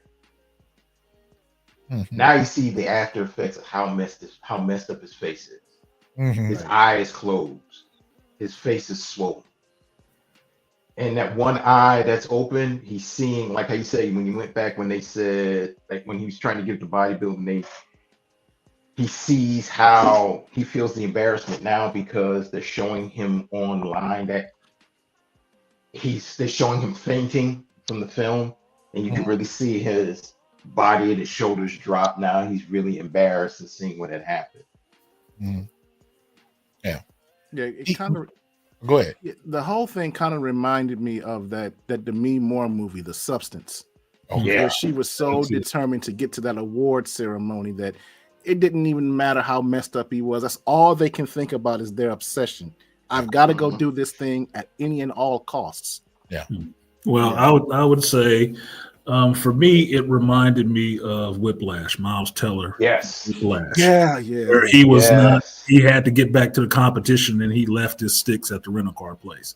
And he is so driven and obsessed with getting back to this performance. He's in a car accident, and he does the very same thing. He gets out on stage and gets on that drum kit, bleeding from his head, hand bloody, everything else, and still trying to play, cannot play right. And J.K. Simmons played a masterful role. He's looking at the boy like, what the hell is wrong with you? Like, and he's still trying to perform, and he can't do it.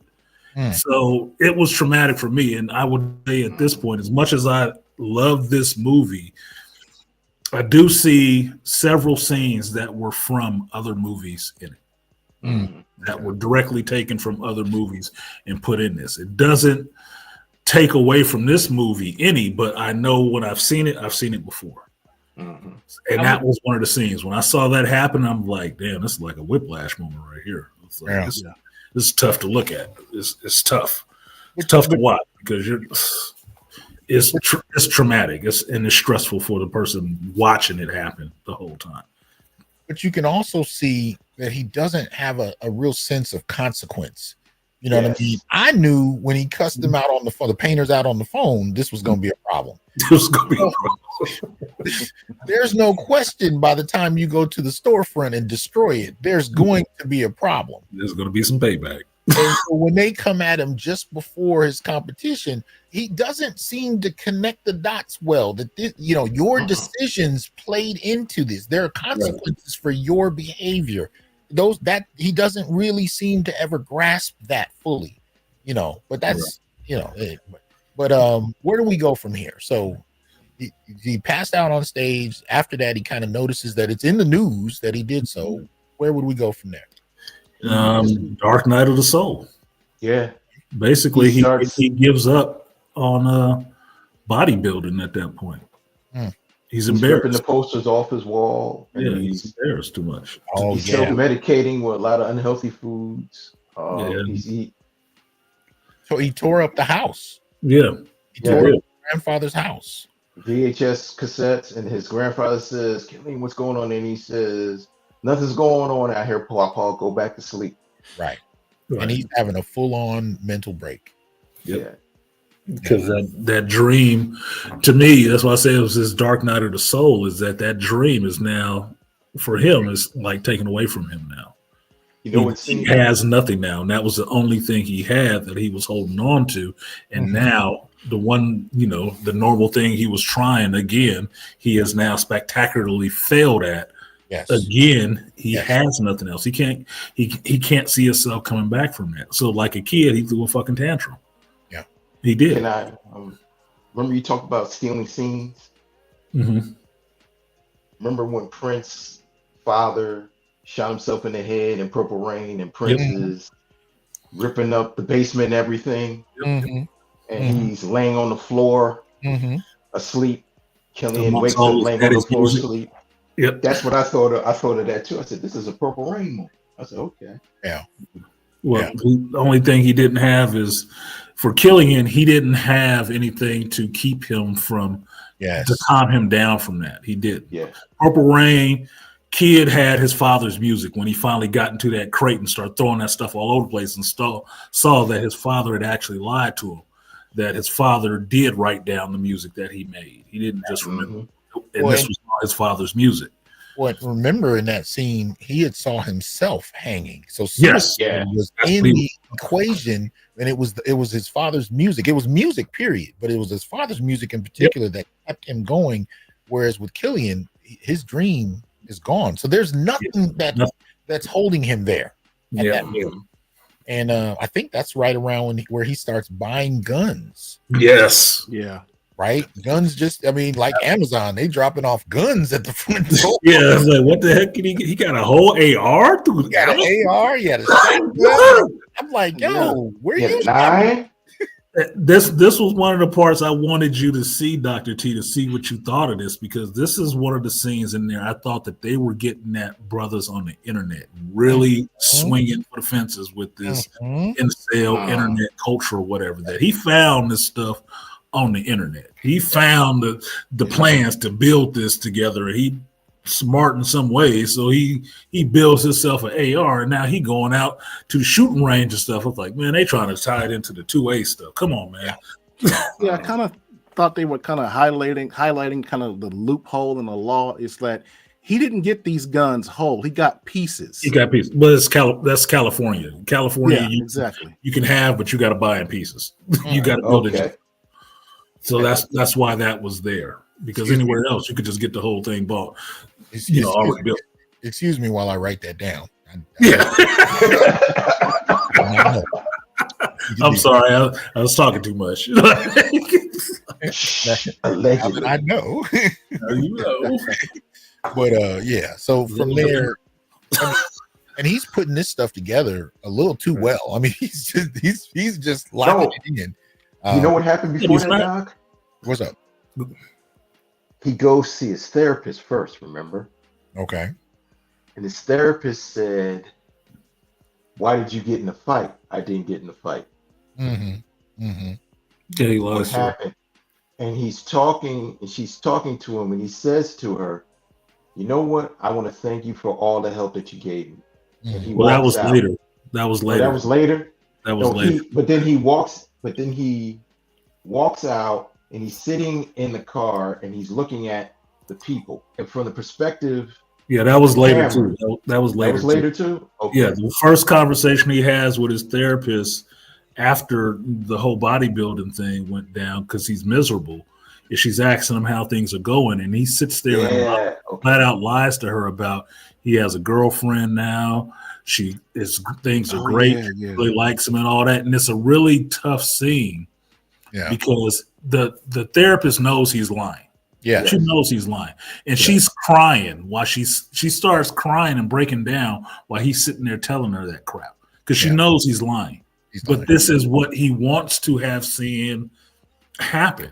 This is what he wants. These are the things that he wants, and he's not getting them. And she knows that he's just slipping away. He's lying to me. But you know, he actually ends up having a Prince moment where Prince is redeemed by, or has his father's music to hold on, and that's in the form of the phone call. Yep. After that, yeah. Right? After he had some gun training a couple of times. Yeah. Well, he was out there shooting at different stuff, but but when Brad, the bodybuilder that he idolizes, finally does call him. Now he's eating like cake and pie, chocolate milk. Drinking chocolate milk, and he's completely thrown everything away. The phone rings, and it's finally his idol, and it takes him a long moment to figure that out, which was understandable, because who would expect, if you start writing letters to Denzel and Denzel actually does call you, right? You ain't gonna process that well. But it took him a moment. Artisan is Denzel, like, no, it ain't. Yeah, exactly. But he has that. You can see that there's this possible opportunity to reconnect with bodybuilding, because his idol calls, and his idol says, "I'll be out there soon for a gig. Why don't we meet up?" And he's kind of frozen most of the phone call, but of course he says yes. Anybody want to tackle that from there? Yeah, because that whole scenario came when he was kind of crashing out. He had given up on bodybuilding. He was eating recklessly. Yeah. He was buying these guns. He was embarrassed. He was, lying to his therapist. So he was kind of in this bad place. And so for me personally, when he got that phone call, I was excited.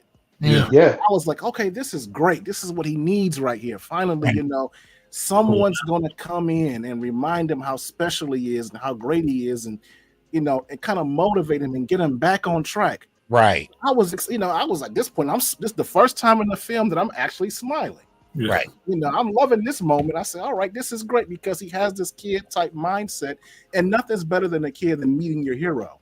Right. So, Gotta win. so, yeah. And so he goes to the photo shoot there, and he's standing off to a side, and of course he's being shy. And I love I thought I loved the fact, I thought I did, when he calls Killian over. Oh, geez. Yeah. Cool. He's engaging his fan. He's putting hope back into him, and he's smiling. I'm like, oh, this is great. And he says, he doesn't know what this means to him. Right. And he said, you look just like your photos. And he compliments him. Look at those shoulders. You look just like your photo. Exactly. And he was very self-conscious about his deltoids, and the fact that he pointed out that his delts and his shoulders were great. I said, that's pretty good. Yep. So you see him building up his confidence. I'm like, okay, this is a good guy. Then they talk about the abs, and I'm like, okay, maybe that's what bodybuilders do. He says to him, "Do you want to touch my abs?" So he says to Killian, "Do you want to touch my abs?"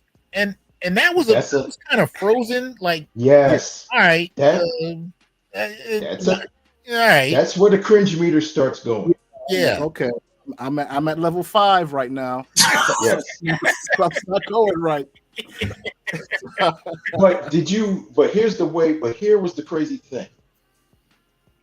Every time Killian is around him, from the perspective, you see Killian, even though he's shy, he has this reverence of him because he sees him as his idol. Mm-hmm. And the way the camera angle is going on him, now here's the part. We, as the audience, when he says, yeah, these are my babies, you want to touch them? The first thing came out of my mouth, I said, nigga, I don't want to touch your stomach.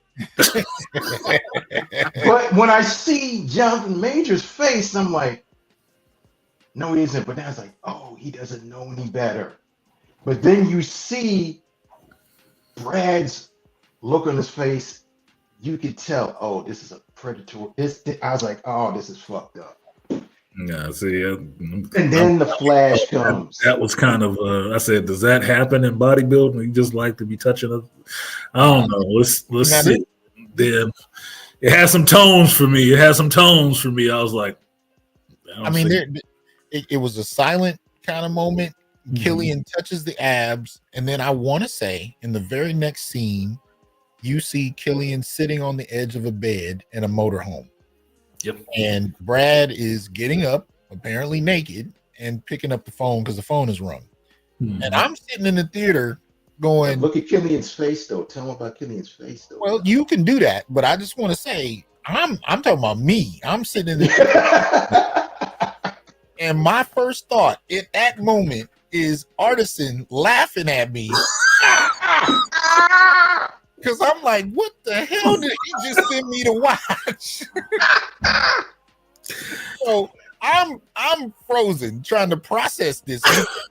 It's not like they introduced him as a gay character. You know, you don't see him interacting with men in any way that suggests that he's attracted to them, other than the fact that he's a bodybuilder and he has posters of other bodybuilders on his wall. But but bodybuilders do that. So, but can I say something, Doc? With that, let him finish his thought, Malika. Let him finish his thought. I lost it from there. Go ahead, Malika. Go ahead. What? That hit me in my mind too. But here's where you have to understand: he's not gay. He just didn't know any better. But also, he sees this guy as his idol, right. So he would do almost anything for him. Yeah. And also, Brad knows this, and also he's probably done this to men and women too. But also you have to understand, Brad has had many of these letters, and he knows that, okay, you have that crazy fan. Well, he did say, because Killian had said in his letter, I'm your number one fan. So there's a point where Brad is like, you are my number one fan, right? Oh shit. And now, that was the grooming, that was the lead in. You're right. It was definitely grooming, but Brad is on the phone with his wife or girlfriend or whomever. Wife. You know that he kind of flows both ways, and he's got he's got if you will there.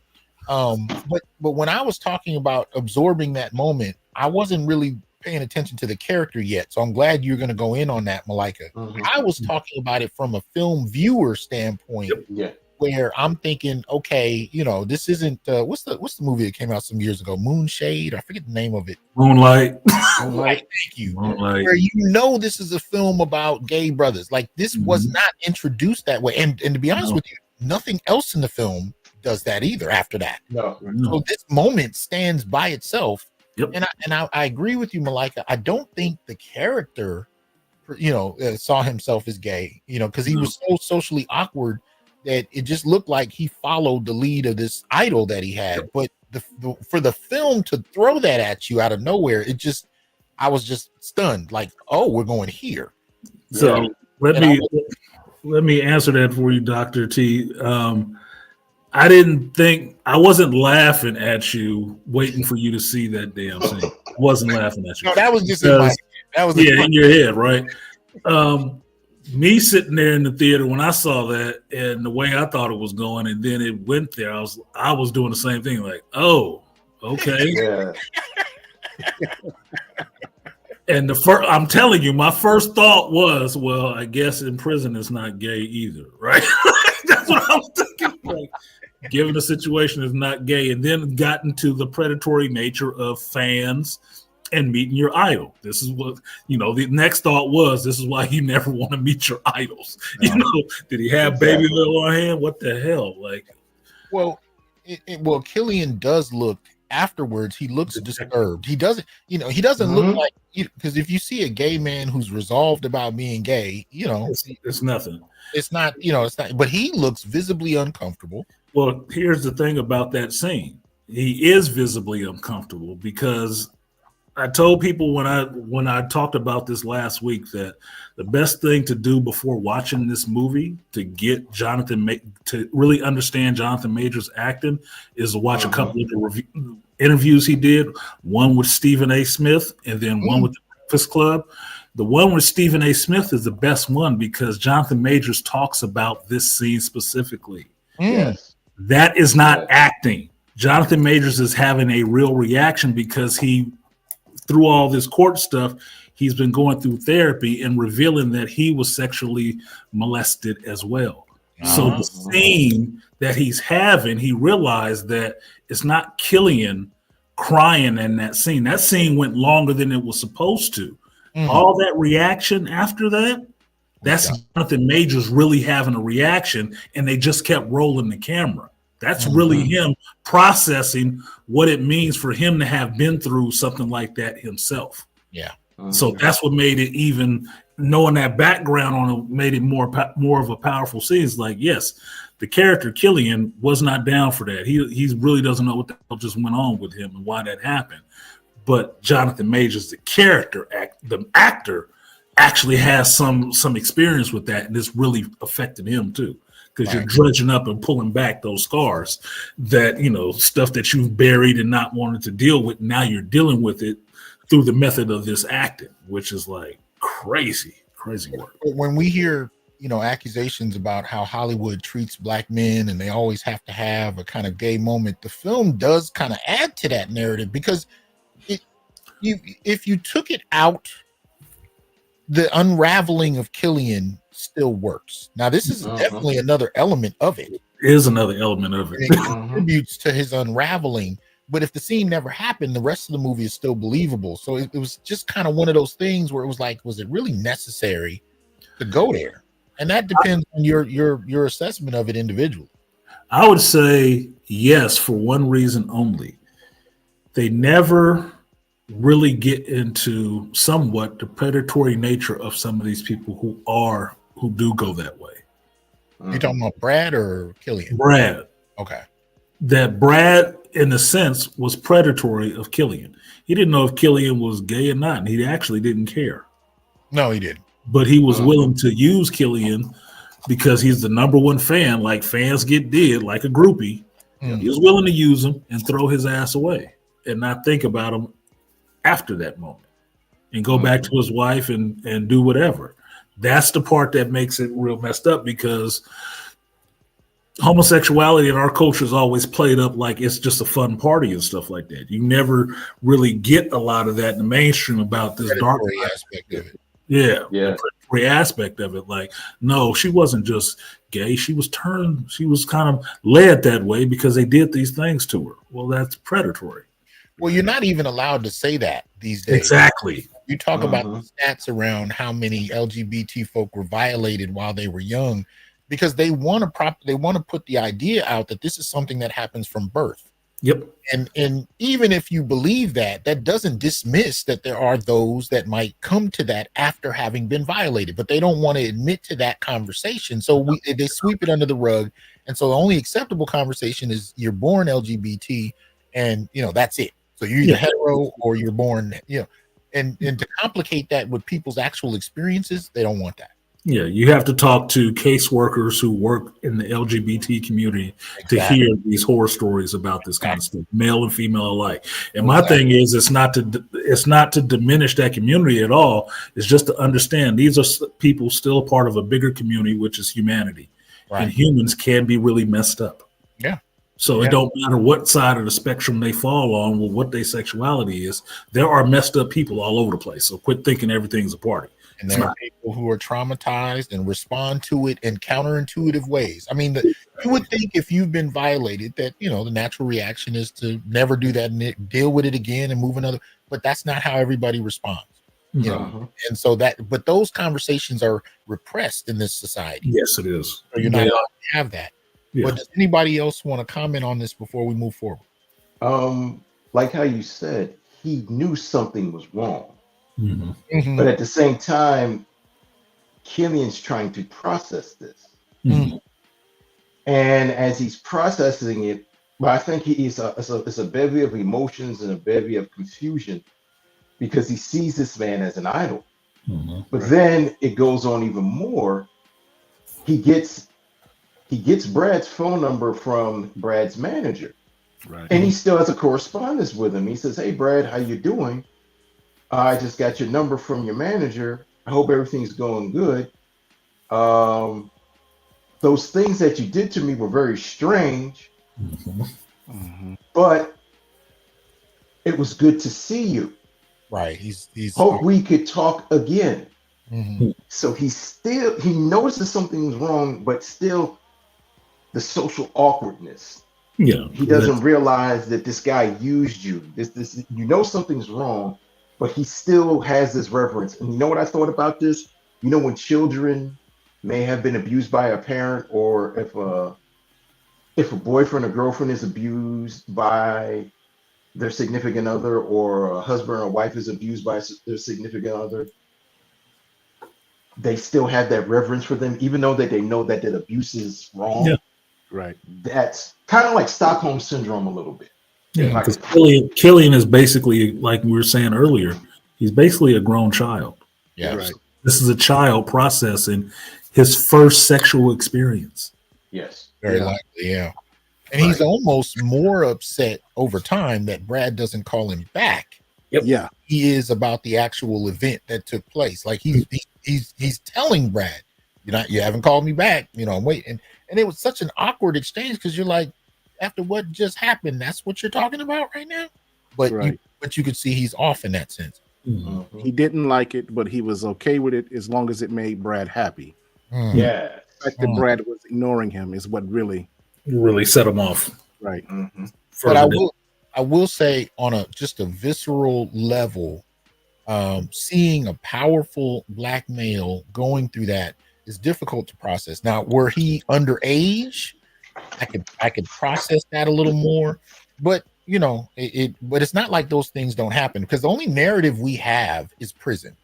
That's the only narrative we have for adult rape, you know, or violation of any sort. And I don't even know if I could use the word, because it's not like he told Brad no. He didn't say anything really. So I don't know what term I could apply to his experience, but the only narrative we, the public, has for a powerful black man going through anything remotely like that is prison. So this falls in another cringe area, because the film doesn't give you an out. It doesn't say this was rape. It doesn't say this was that.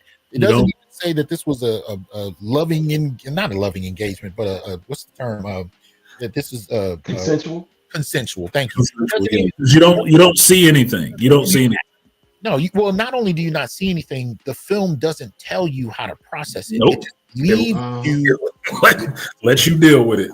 You process it how you process it. For somebody who, you know, most of my life has been starved to see, you know, powerful black men be powerful, there's an element for me that's always going to take these kind of moments problematically. And as somebody who's dealt with violation, but I was underage. You know, I was like 4 when it first happened, 3 or 4. I think it was about 3 or 4 the first time, and I was about 9 the second time. But adult violation is a whole different level. Right. So the film really leans into cringe in that sense, like we were saying earlier, because it doesn't give you answers. It doesn't give you an out. It just leaves you with it. Yep. Let you carry that and let you process it. And that's why I took it as Killian being, even though he's an adult, I'm still seeing this dude as a child by the way he behaves. So I took it in the fashion that was somebody who was violated. Yeah, he might have went along with whatever would happen. know what happened. He doesn't say what happened. You just know something was not necessarily kosher that went on. Mm-hmm. I'm still processing it as he is basically a grown child. And that's what just happened in that moment. And he was taken advantage of because when he calls Brad, he has a problem with it. He's trying to understand what it was that just happened with him. Mm-hmm. And because he's asking that question, it was not necessarily something he wanted to do, but he went along with it. Right. And he needs somebody to guide him about what that actually means. And he doesn't get that. And he can't talk to his grandfather about that. Can't talk to his grandfather about that. And as we can't talk to anyone. There's nobody else. So yeah. Is anybody? Go ahead. And that's where you feel for him as a black man, where we might not have ran into situations of that magnitude as grown men, but we all had situations where we've not had anybody to talk to. Remember, like you said, Dr. T said, give a call to your friend because you never know that might be going through something, and they just might need to hear your voice. Touch base with him. Yep. So, yeah. No, you're right. And he never had any friends to speak to. Nobody called to check on him because he never had them. Right. And the biggest thing was Brad knew this because Brad preyed on his naivete. And Brad could tell just by, and somebody said, well, couldn't you? I said, Brad could tell. Brad is a star. Right. He gets hundreds and thousands of letters and emails and Gmails and hits by men and women all around the world. And he has other people that answer these letters. And he knows the tone of certain letters where you have fans and then you have fanatics. Mm-hmm. And Killian was one, but then he realizes, okay, he's this guy. And usually, like predators, they will size people up. Yep. And he could tell, and he's like, okay, let me see how to weigh this guy. And, he's like, I'll take a try. He said, if the guy turns me down, cool. If he doesn't, I'll lead it in.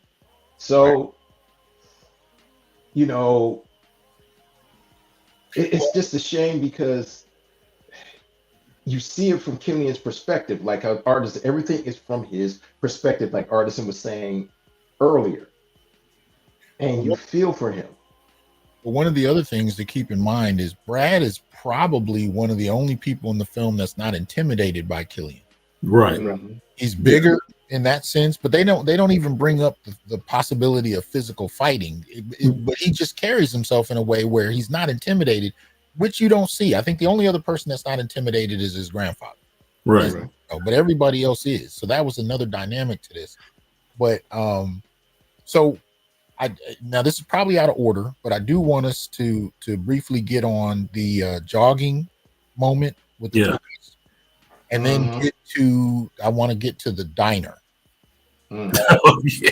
Actually, I'll lay three things out in the order we're going to go. We're going to talk about the jogging, we're going to talk about the diner, and we're going to talk about the judge's apartment. Okay. And they may be out of order, but again, I don't remember which order. So the jogging session, does anybody want to mention that? Yeah, I thought I was kind of confused by that scene because I think it happened right after the date. So I'm thinking, okay, did she call the police on him? Or did something happen that we didn't see? Because it kind of happened randomly, for me. So he was just out jogging, and the police stopped by and they put their lights on him. And the thing that's so significant about it is that even though he's crazy, he's not crazy. He knows enough to stop and not do something erratic or not say anything in that moment because he knows why those cops are stopping him. He knows where that cops. It's almost like they were antagonizing him to do something. Like they look at somebody. Did he keep jogging though? Yeah, he kept jogging. He just kept jogging. Kind of ignored them while they had the light right on his face. So it was like 4 or 5 in the morning, I guess. It looked like it was dark. That's all I know. I don't know what time of night it was, and he had his hood on. Now, we already know black men in hoods, police officers, so they're invoking some of that imagery.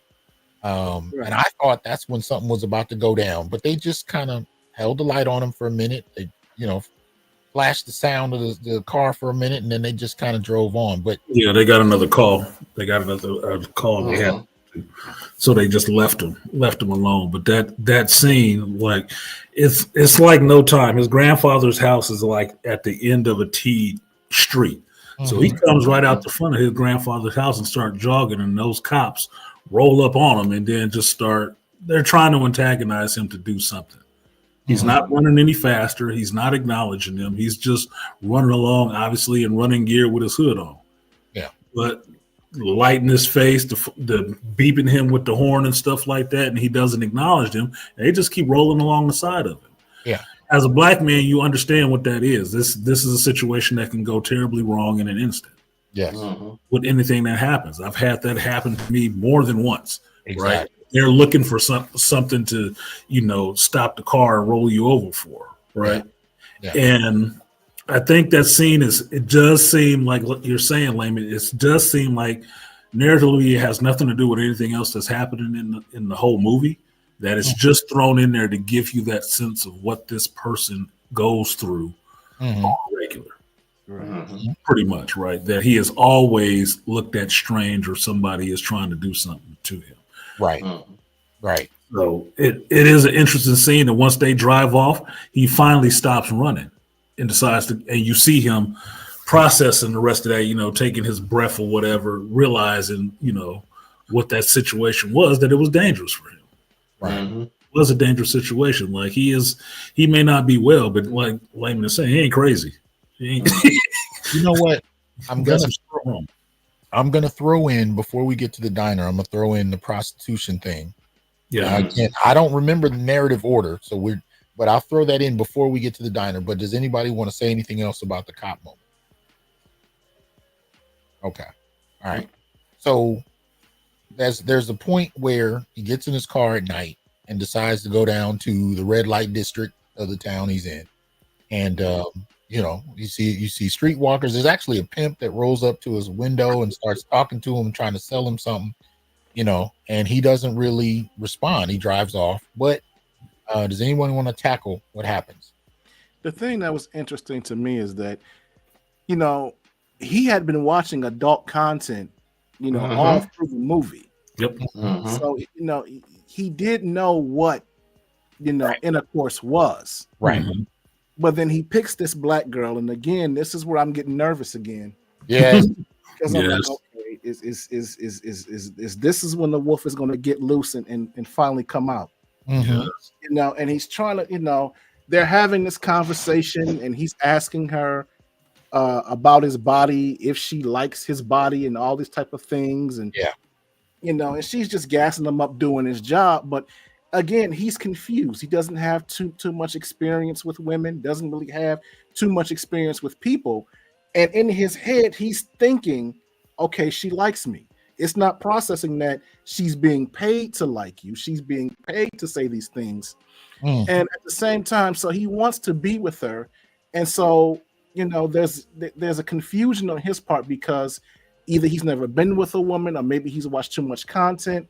But he doesn't really know what to do. He takes a long time in the bathroom, and he doesn't know how to engage her in the whole thing. I would have liked to seen it twice because I don't remember if it happens before or after Brad. It happens after Brad. Okay, yes, after Brad.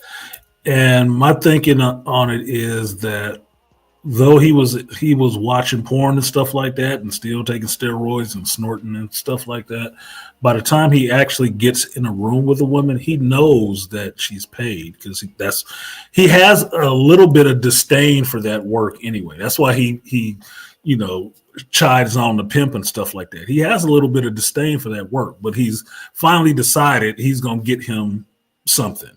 And that's why he picks that girl. And like you, Layman, I'm sitting there terrified, like he gonna do something to this chick. And I will say, on one level, he deals with this innocent, sweet white girl, and the only interaction he had with a black woman was a prostitute. And half the time, I was wondering if he was gonna kill her. Yeah, I was thinking Wayne Grove from Heat. Like, please don't do to this chick. Because you have anger issues, bro. You don't need to be in here with her. But what I'm getting is that he knows she's paid to be there, but he is so desperate for somebody to approve of him. Yes. So desperate that he he's just asking her about liking him. He doesn't know how to be with her, even though she wants to do this. Like, man, you know, I'm on the clock. Let's get this pop. He don't know how to do none of that. That is his next experience after Brad is this. And it's like he don't know what to do. But the awkwardness was so bad. He kissed her. Yeah.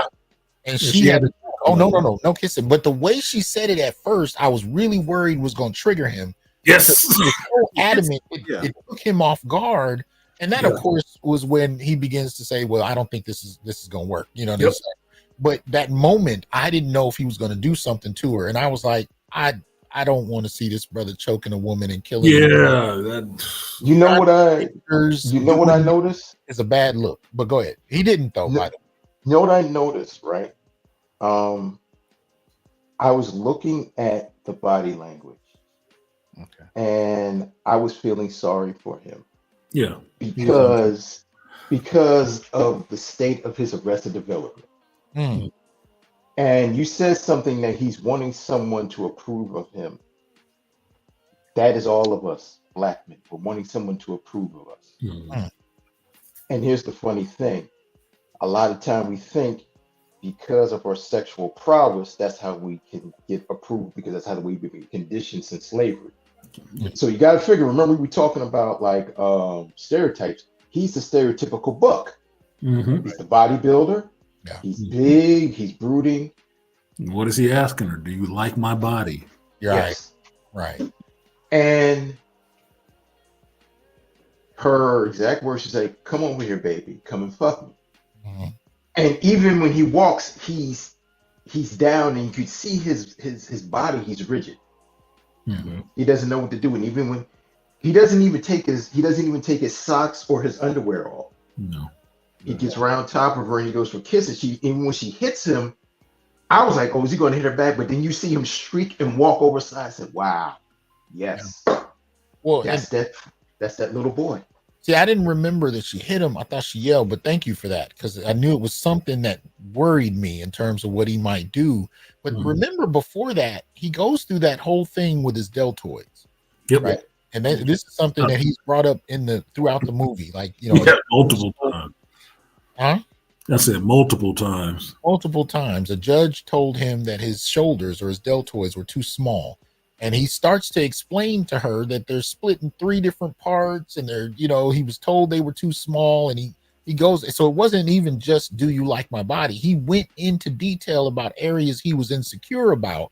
Yep. She's like Artisan said, she's almost kind of metaphorically looking at her watch, like, look, you know, we got to get this going, you know, but he's not processing that element of it. No, he's doing the same thing he was doing on that date. Right. Too much information about something that nobody cares about but him, that he's overly fixated on. Right. Right. It was, yeah. Anybody else want to jump in on this before we move to the diner? No, let's go to the diner. Okay. So the diner, anybody up? It's on y'all.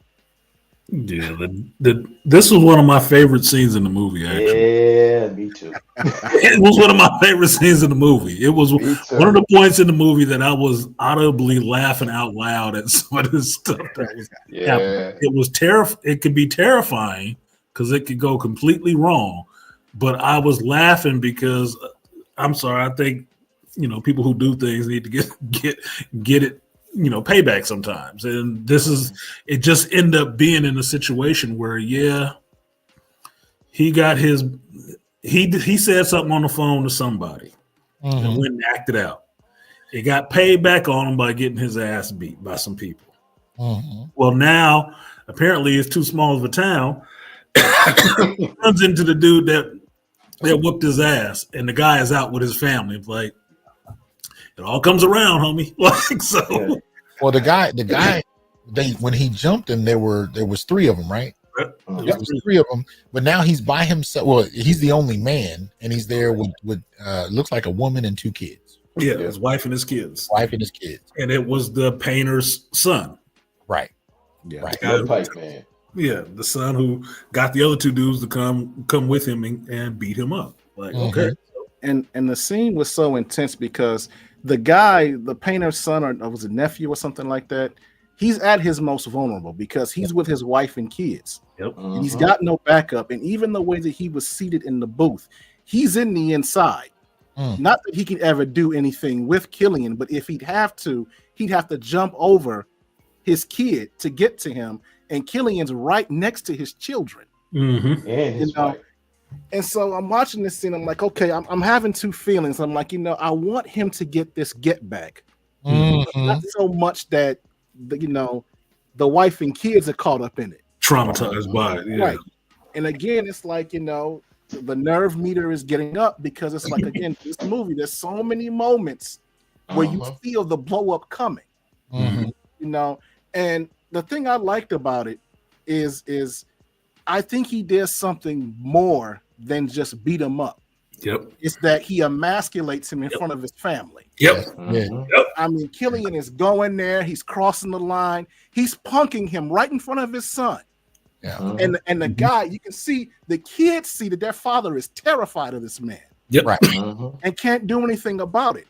And that's what I kind of liked about it. I said, okay, this is better than beating this guy up. Yep. He's tearing them down psychologically in front of his children in a way that they will never forget.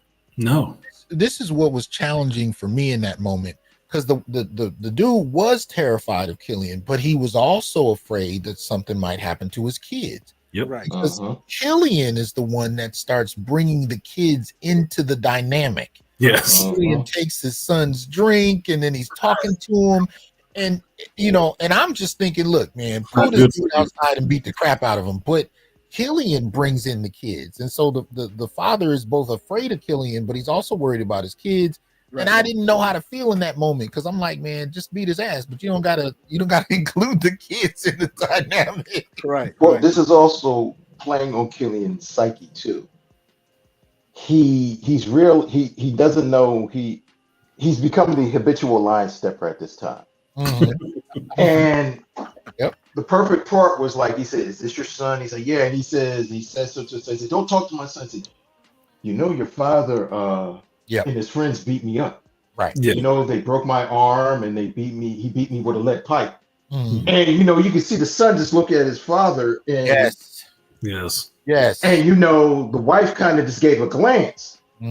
But they're still terrified. And how the way the cinematography is, the Dutch angle, you see Killian towering over the man.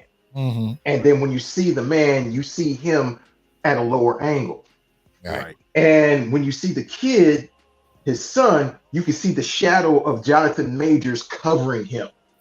Right. And I said, that's where you can see terror. But then also, the more agitation comes on, now becomes the big, black, crazy man situation. Yeah.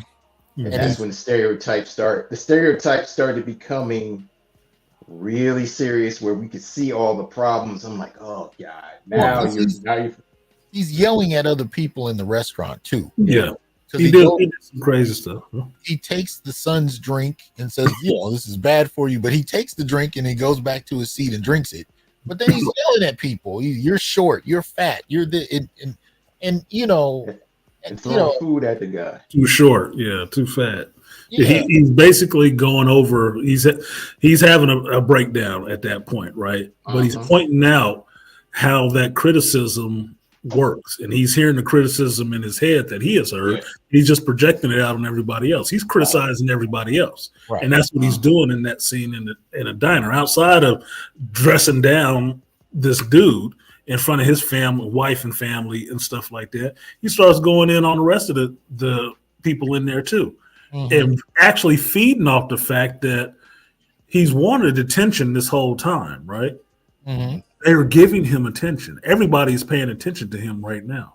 Right. And he keeps playing into it in some ways and backing off just to keep that attention on him for a little while. Like he's Sam Jackson's little boy's drink. Yeah, he takes it and sucks it down, drinks it. It's bad for him. He exposes what his father did. Yeah, your father's not a good man. He did this to me. Right. But then he's also exposing everybody else in there who wants to believe he's the crazy black man. And he says it. He tells them that. Like, yeah, we're going to call the police. Yes, call the police. Yeah. He never swung on anybody. He never really did anything except threw some chairs, right? But he knows you know, what's going to be the next thing that happens after this? It's like it was an interesting scene, nonetheless, because I like seeing the dude who beat him with a lead pipe actually shitting his pants when the dude rolls up on him. Like, like, oh, different story today, right? So he leaves he walks out of the diner, and clearly the police are rolling up. And doesn't he? I think he headbutts a couple of windows on a random car. Yes, he does. He does some crazy. He's playing into the crazy black man thing, and he's saying that, he's muttering that when he's walking out there, and the police are coming, and he just starts doing some crazy black man shit. Yeah, and I thought they were going to shoot him. I really did. Yeah, me too.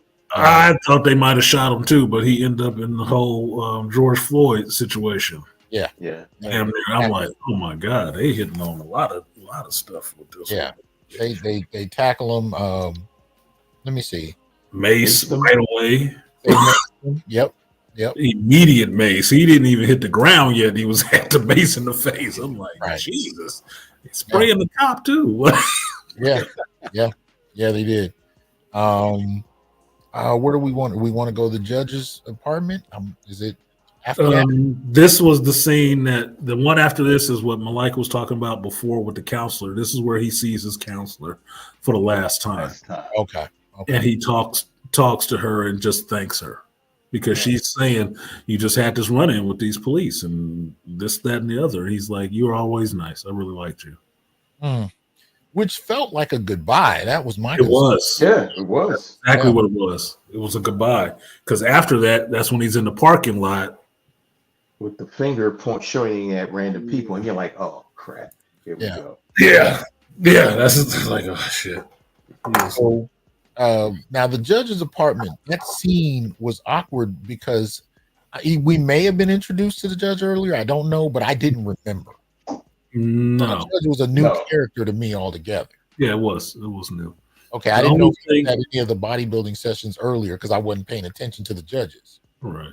The only thing that was key with this scene that I noticed going to the judge's apartment, we never saw the judge before, but this is after Killian has decided he's going to take people out. Right. And the scene was interesting because they lit the judge's house in the same colors that they lit the grandfather's house when he was getting stopped by the police. Okay, right. And they gave a really interesting scene to me, like something significant is about to happen right here. I don't know what the hell this is. I thought it might have been the little grocery store chick's house or something like that. But we already know he's decided he's going to off some people. We don't know who that is. And he's at somebody's apartment building. I said, this ain't his apartment. Who is this? What's going on here? Right. So when he gets in there and you following this guy walking into this apartment building, and you see Killian been sitting in there in the dark with a shotgun. Right. Yeah. Drinking milk or whatever the hell he was drinking. I'm like, oh my God. And it's an awkward scene because the camera follows the judge from outside. So you just see this white guy in his late 50s, a little pudgy. He's an old dude. He just is what it is.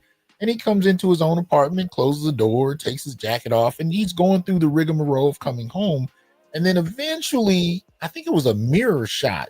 You can see Killian just sitting there with a shotgun in the dark.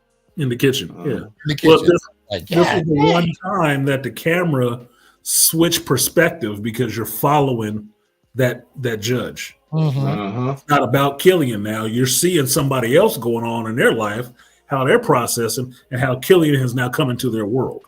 Right. And then you get back to Killian being in their world and what that means for him to interact with this character now. Like, holy cow. And mind you, they're not telling you anything about the judge. You glean it from the conversation that takes place, but you don't know who this is. No. Right. So then they get into a discussion. Does anybody want to tackle the discussion?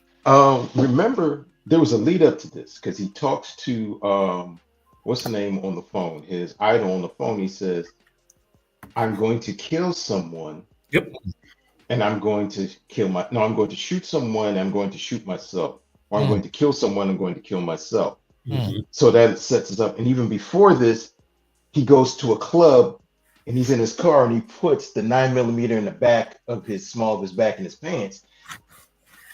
And then also he's talking to that other guy who's snorting in. Yeah. He's snorting in the bathroom. That dude was talking to him. He wasn't talking to that guy. That guy was talking to him.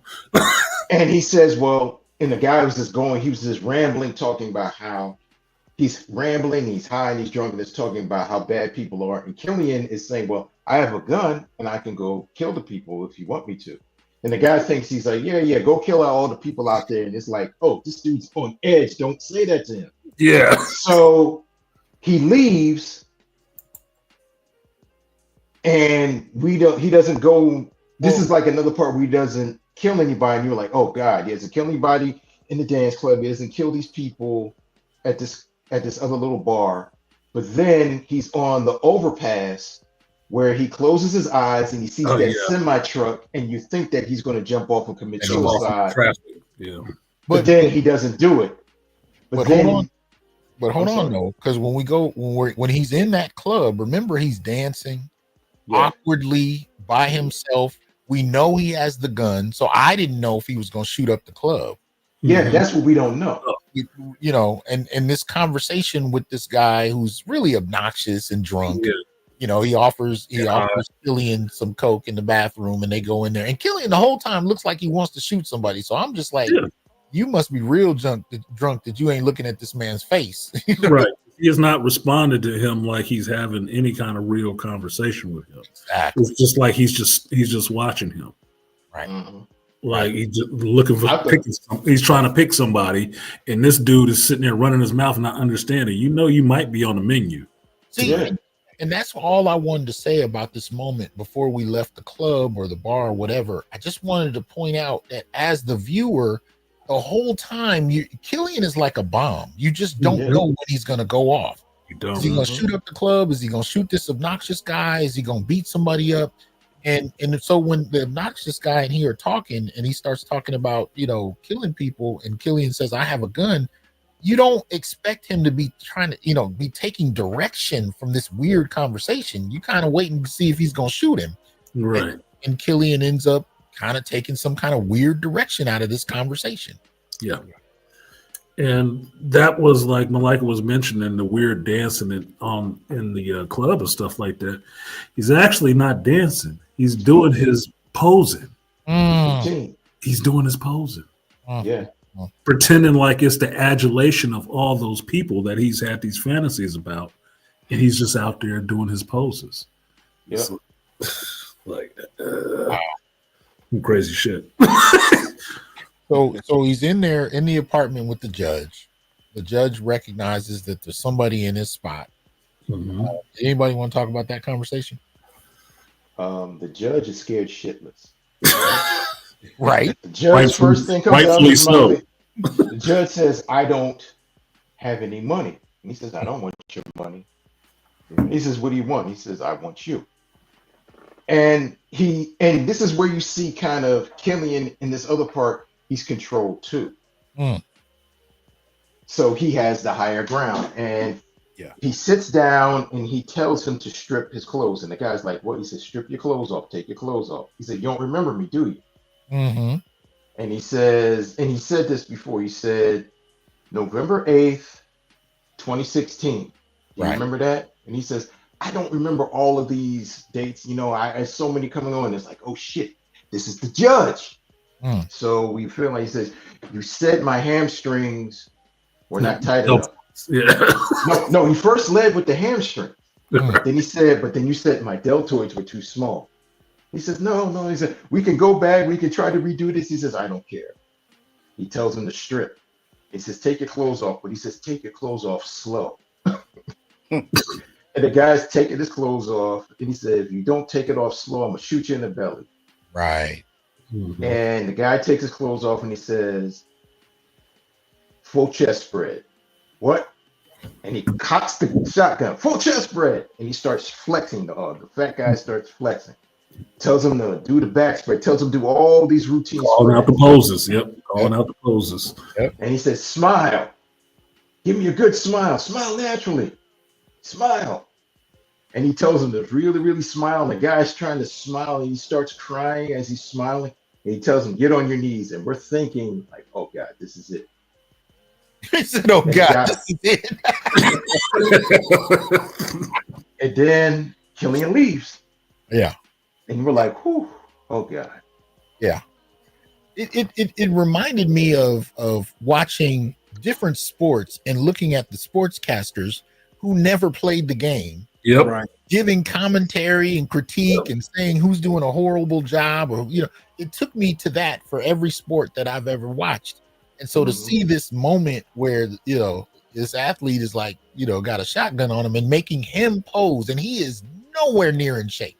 It's to view, but you're gonna judge men in shape, which happens every day, but there's an absurdity to that we don't talk about. It is.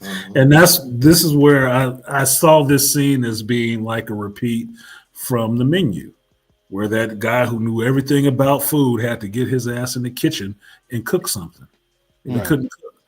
This is what he's doing. He's pointing this out, that this guy is not in shape.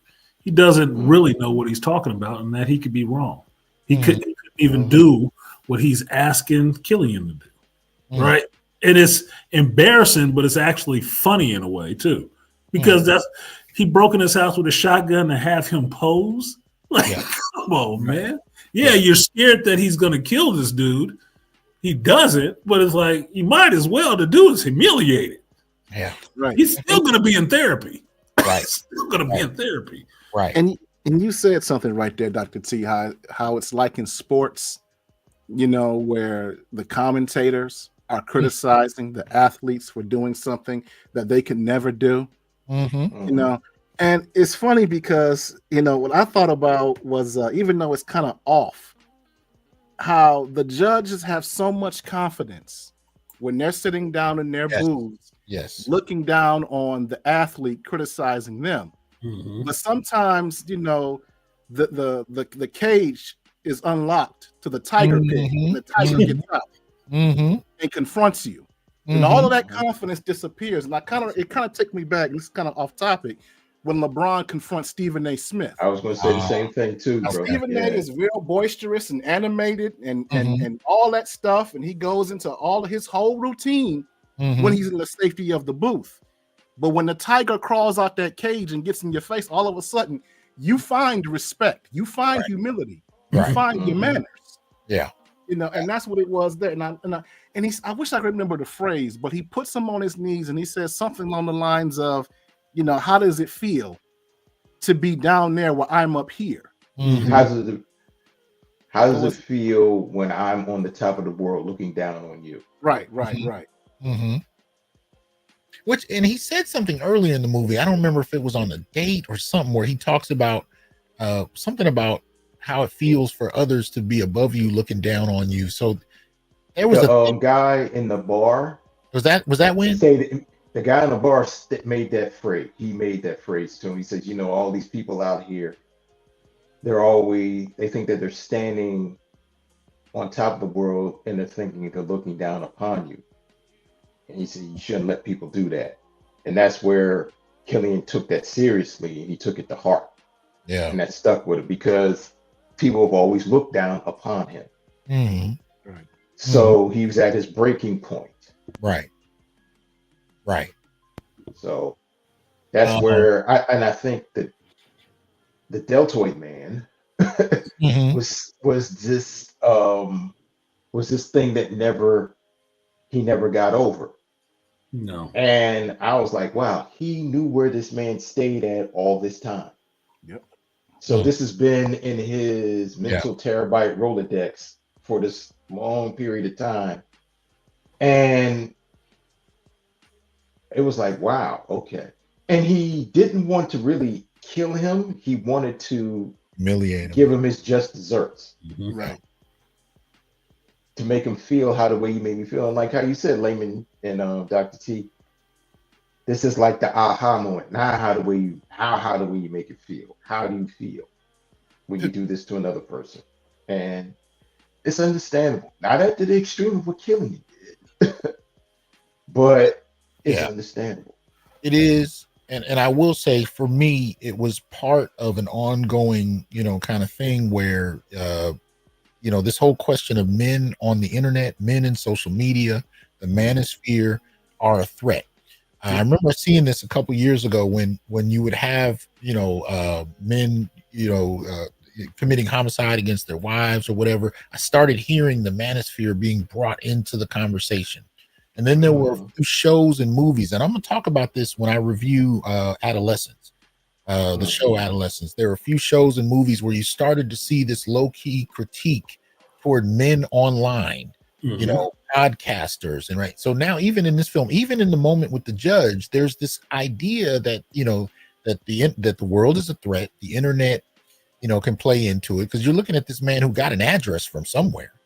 Right? Yeah. How did he go about it? He has interactions with the internet in the movie. So but I'm just saying, there's this low key kind of, nod to the manosphere, to men online, being a problem for other people, potentially even reaching the point of committing homicide. And these associations with men, these kind of blanket statements that are thrown out in different media projects, to me, are a problem, because it dismisses what men are actually saying, and really foregrounds people's fear of men, and it's an excellent way to dismiss the manosphere as a whole. So this film, unfortunately, is brought into that discussion as well. Maybe not as much in the judge scene, but just overall, the threat of violence, the threat of men who don't have connections, who are socially awkward, who are not tied to any particular community. This overall threat is something I think has been heightened with these kind of media projects, and we have to actually start talking about them a bit more. Yep. But anyway, so is anybody else want to comment on the judge? Because the first thing I'm thinking about after the judge is Brad's performance on stage. Okay, that's it. Okay. Anybody want to lead off on Brad's performance and what goes on? Yeah, he I think at this point he's on his last mission. Because we see him arm up, he has his bag full of weapons, and he goes to this competition. And at first I thought he was going to take him out from the top, because he goes up in the rafters first. But then he kind of decides, you know what, now I want to kind of make this personal. And he goes downstage. And so you see him confront Brad, and and this is where, of course, this is the final moment of the movie. This is going to be the final crash out. And he sort of does, he shoots, he takes out Brad, but really we find out it's really like in a dream sequence, that it really didn't happen. And I don't want to go too far, where we're going to go, but this is where we kind of see him, if I remember correctly, this was his lowest point. And when he comes back from the edge, from where he was going, and kind of, moves in a positive direction. But this is where he pretty much, at least mentally, he kills his idol, and not just not just in putting him to death, but more or less after saying everything Brad was talking about, everything Brad meant to me was nothing. Yeah. He kind of divorces himself from that. Well, I'll say this. Y'all can go all out, because I think I just wanted to get as much of the film on the table for folks who hadn't seen it but still want to know. So, but at this point, y'all can touch on anything. But yeah, so that, so Brad comes back to town, gives the final performance, everybody's applauding. And I noticed when he's having this kind of, I don't know, this I don't want to call it a dream sequence, because he's actually awake and he's standing there. He's backstage holding an AR.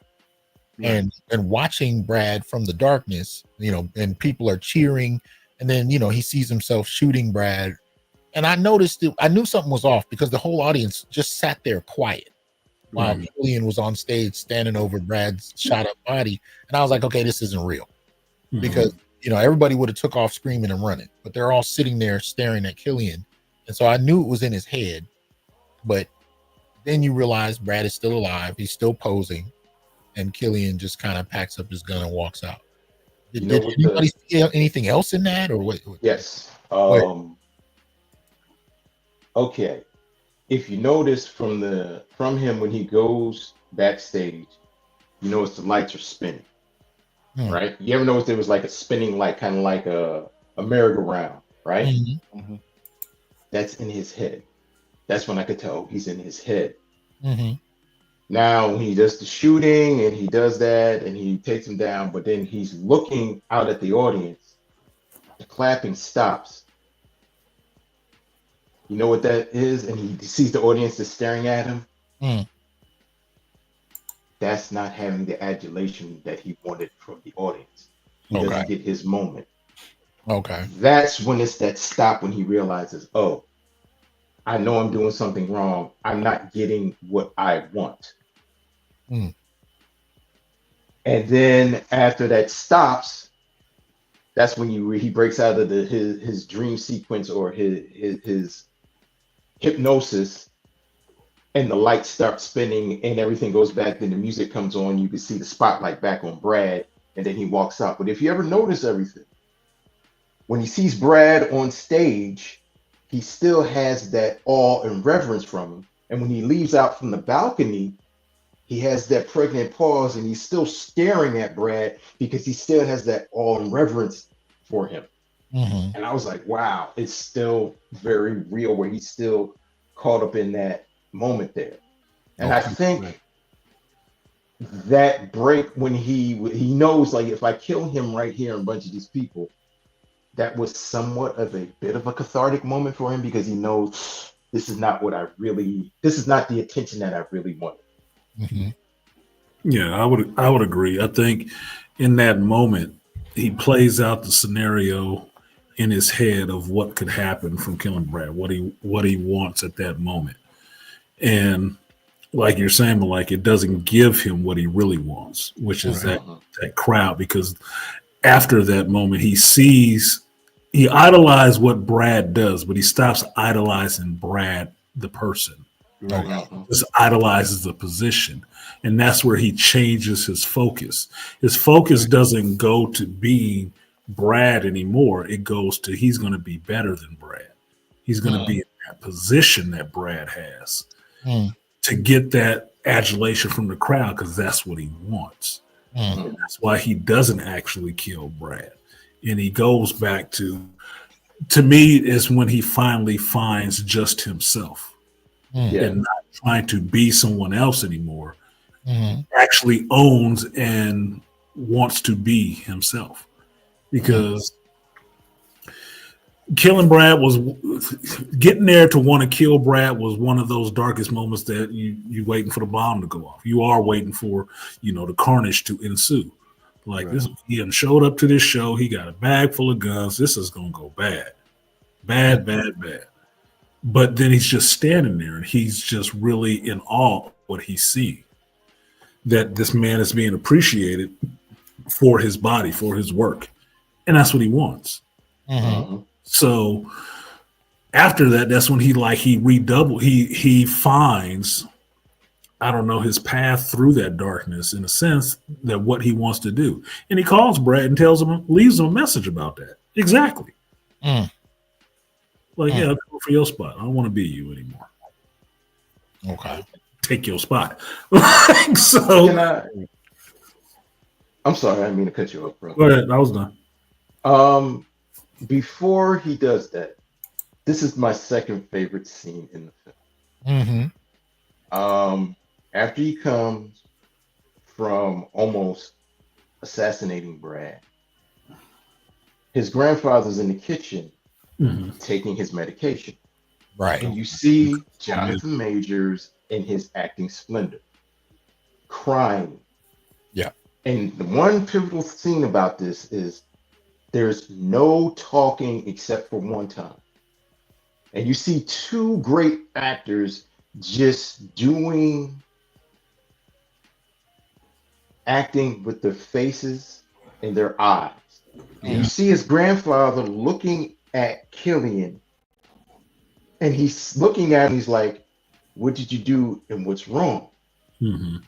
And Jonathan Majors towering over him. But you see him crying, and right then and there, that's that little boy. Yep. And his grandfather just puts his hands out, and Jonathan Majors just drops and put his arms around him. And his grandfather pats him on the back and says, I got you. And then he puts his forehead on his forehead and he says, I got you. And he starts crying and he hugs him. And that's when that Denzel tear almost came out of my face. Well, because that scene is, you have to remember through all of this, even with the prostitute, that character Killian does not like to be touched. That says some kind of trauma has happened to him on not being liking to be touched. But when he comes to his grandfather after he is, thought about killing Brad, and they have that unspoken conversation about what have you done, and like, Grandpa, I'm destroyed.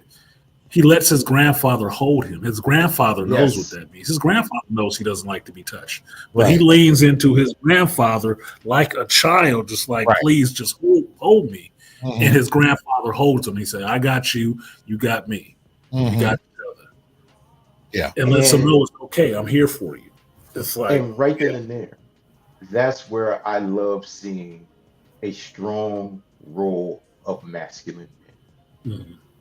And throughout this movie, you see this man not have anybody, but then you had to understand why he wanted his pawpaw around him and why he had to take care of his pawpaw. Because his pawpaw was his rock.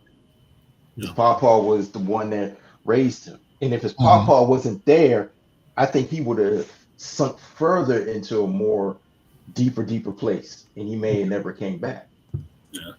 Layman, jump in on this, man. What are your thoughts about that scene?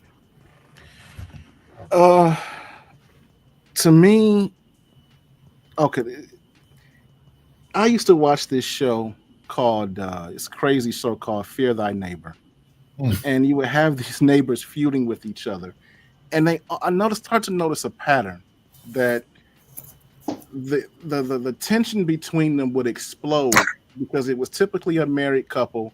And when the wife would leave, that's when the husband would just go all out.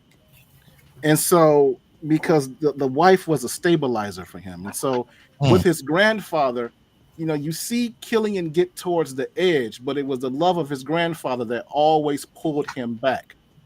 Even when he was talking to the therapist earlier in the movie, she was talking about how they were questioning whether or not he's competent enough to take care of his grandfather. And that's when he kind of locked in and realized, okay, I got to get serious for him, for his sake, to take care of him.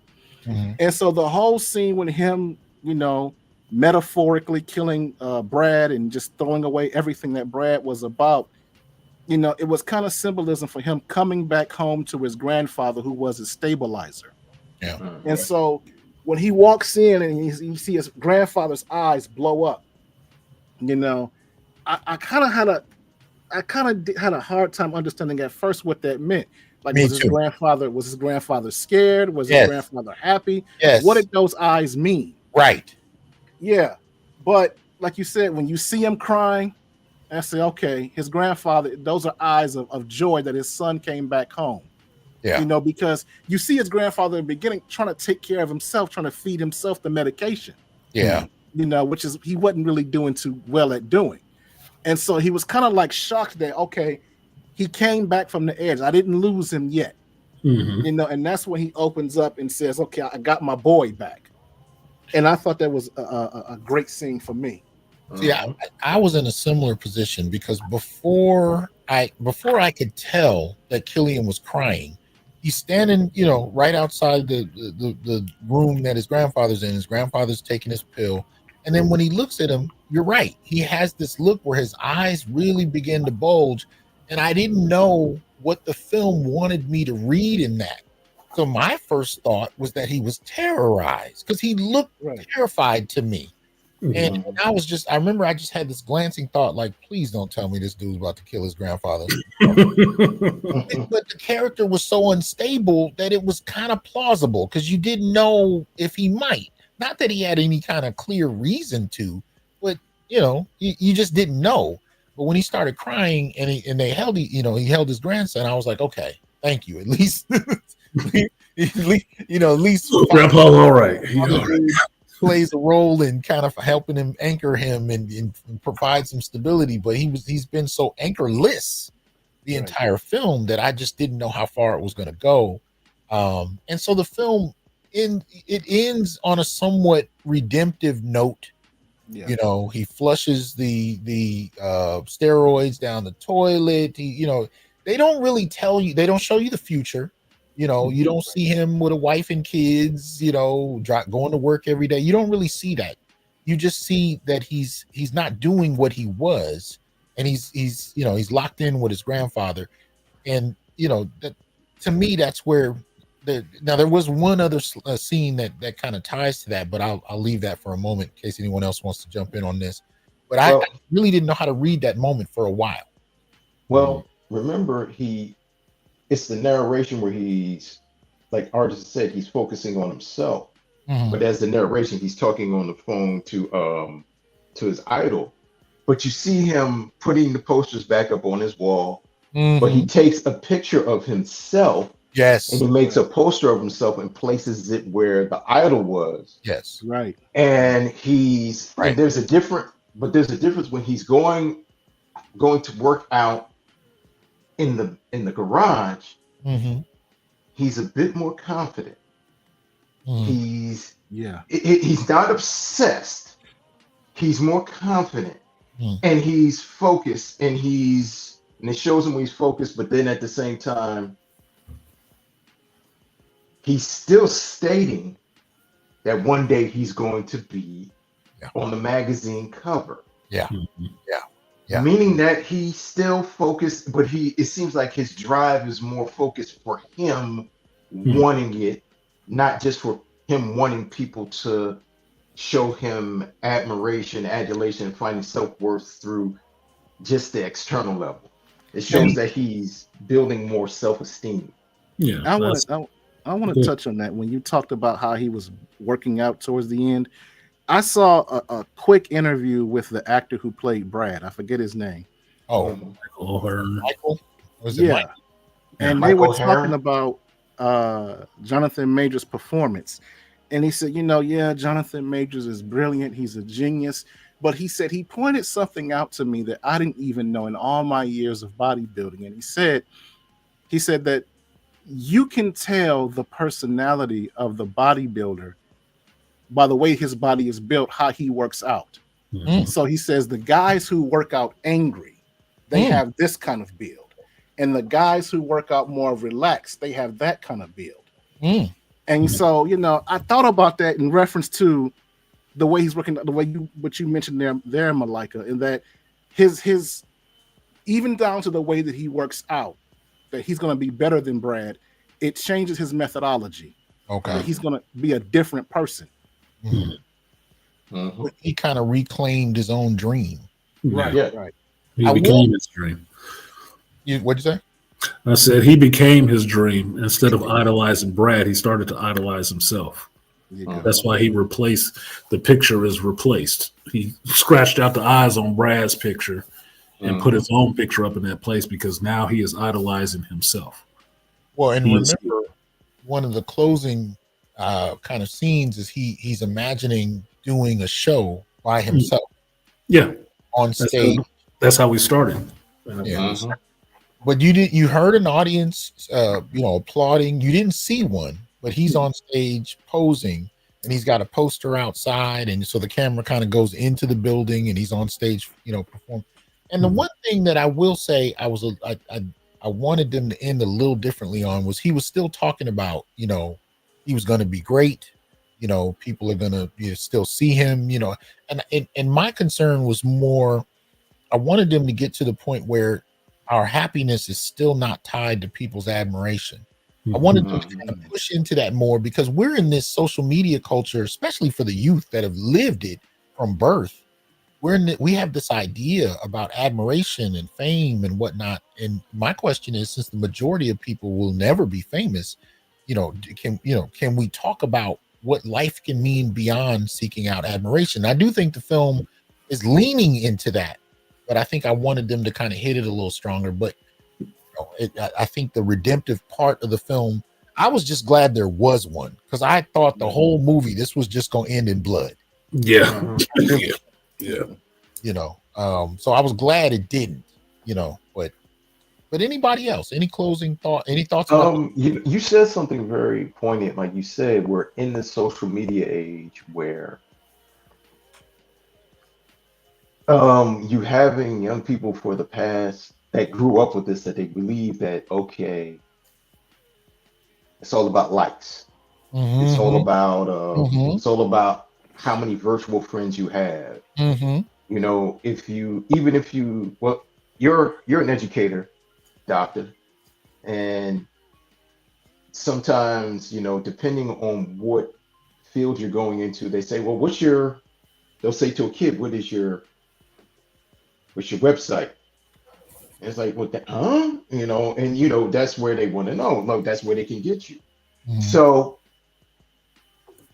we start off where we see Killian, we see that because we see that he's in the social media age, but he's taking it to a point where he wants to be liked so much, he's even going online, how to be liked. And also he even said, how do you leave a legacy? Yeah. So he's trying to figure out how can he do this, but he's taking it for granted and being serious. And a lot of this stuff, 90% is superficial. Right. And what he's doing, and he's realizing that, and a lot of these kids don't realize that he realizes the real big contact came in the end. That was his grandfather. And like what Layman said, his grandfather was that rock and that anchor. Right. And sometimes you gotta I have to use another movie reference. When he saw Brad and him killing Brad, I think he took the red pill and he got out of the matrix. Okay. And he started to see the code. And when he had to go home and he had to really face reality, his grandfather had to anchor him. And that's when he had to realize, oh, okay, this is not what it's really about. It's about me. And he realized, okay, I got to start over again, but I have to make me more important. And like when he said, I'm going to be better than you. Not just as in being a better bodybuilder, being a better person because this guy used him. And he realized he saw a facade and a veneer of a person. And also he really saw who Brad was because what Brad did to him. And it kind of woke up reality of what things are. And I think for him, he would say he wants to be better, but I think that's him pushing himself to be the person that he always wanted to be. Not being Brad, but being Killian, just as good as Brad and being better. Well, I want to say this. I really am glad that y'all did this with me today, because if I had to lean on just my reading of the film, because again, I saw it once, and that's not a film you should see once if you really want to understand it, because I was so unprepared for what it was going to be that I think my read would have been far less nuanced without this conversation. So I really appreciate it. I want to ask each of you, and this has a lot to do with how much I respect each of you in regard to movie analysis and filmmaking. If you were able to end the film, if you were able to shoot a scene a little differently than how they did it, how would you have ended the film differently than the director did? I'm just curious, and I'll start with Malika, then Layman, and then come to Artisan. But if you were to do it differently, how might you have ended the film? Him putting the poster up on the wall of himself. Okay. Because for me, and I take it this way, when I saw that made me feel like a little kid when I saw a black superhero or a black man.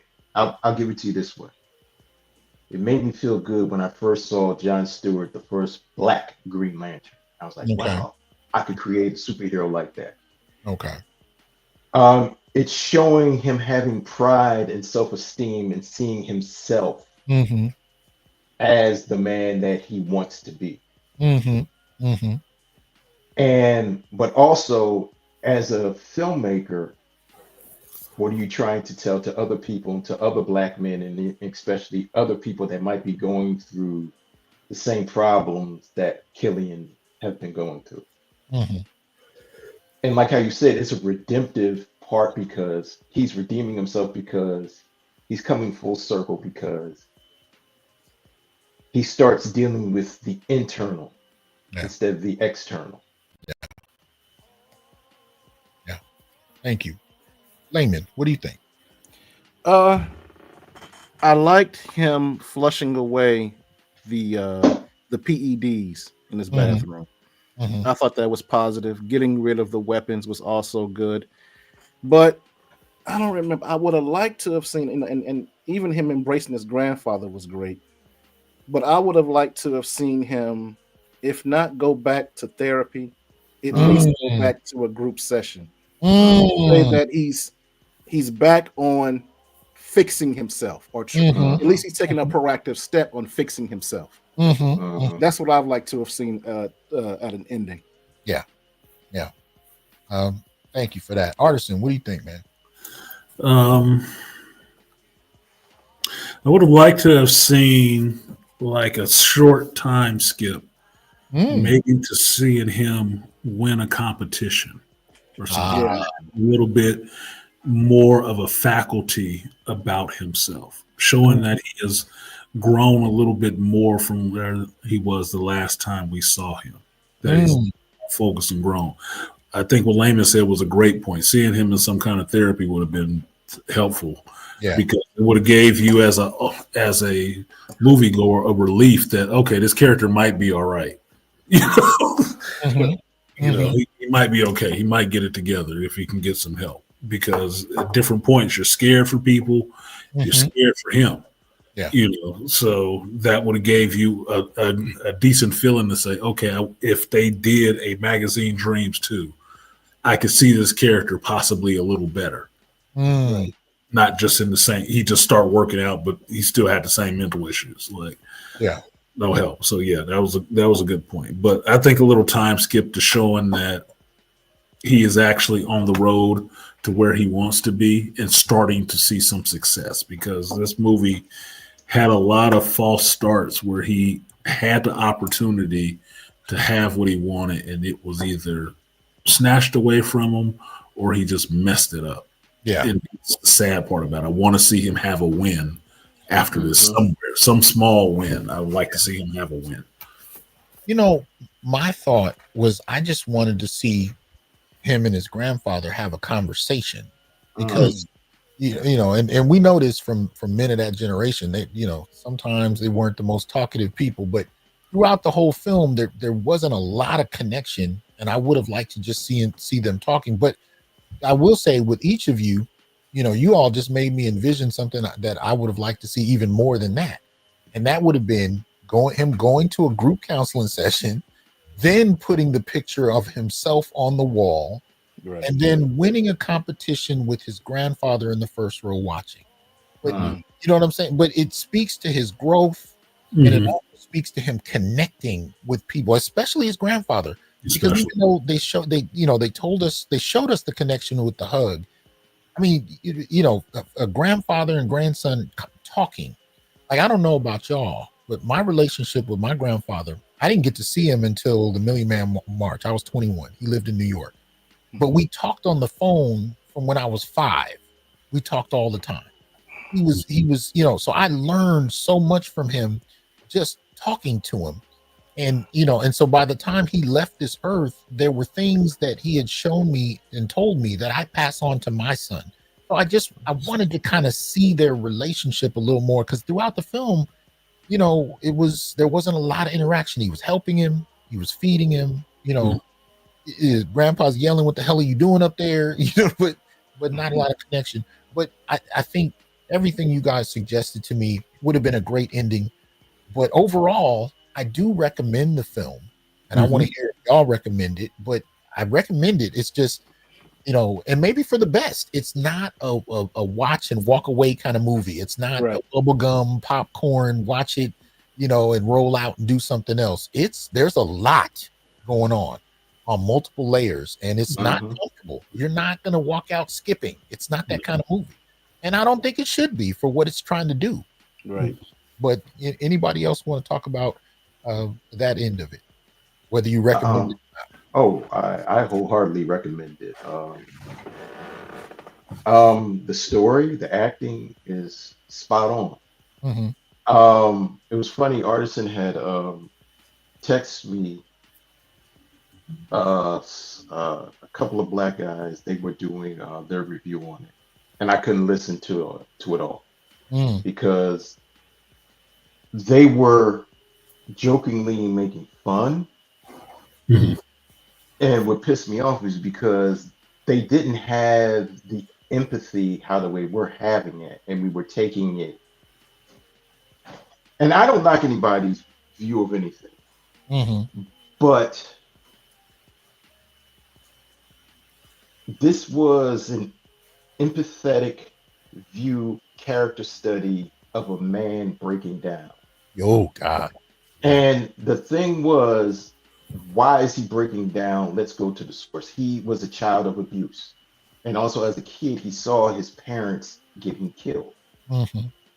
And he did not know how to process a lot of pain. And like how you said, his grandfather did take care of him, but his grandfather came from another generation where Black men did not go to therapy. Black men or Black people did not talk about issues. You have to stand and be strong. So what did he use to symbolize strength? Bodybuilding. And so he built this armor of thinking that what he thinks is tough and cool, but he really, really wanted people to like him. He wanted to connect with people, but he didn't know how. And you can't blame his grandfather because his grandfather had to take this young boy and raise him. Right. And we didn't hear anything about a grandmother. So this is a male teaching him how to do stuff. And also he probably didn't really understand the psychological issues and the other problems that he had. So he's been taking up this sport and this hobby, which became an obsession. But he did not know how to interact with people. And people, as we were saying, it's cringe. And we're looking at it through the lens of a spectator that, okay, this is breakdown and we're waiting for it to happen. But other people making fun. I said, no. And other people saying, oh God, the sex scene that we didn't hear, this is crazy. I'm like, well, is he this? And then people were making jokes. And I was getting emotional, but I had to say, stop, Malika. A lot of people are not going to see a film or understand a film how the way you do it because I'm taking it through the lens of the character because I'm in the film or I'm looking at the character more than I'm looking at the film, but also I'm taking it from Keeling being the abused boy in a grown man's body, but also being a Black man.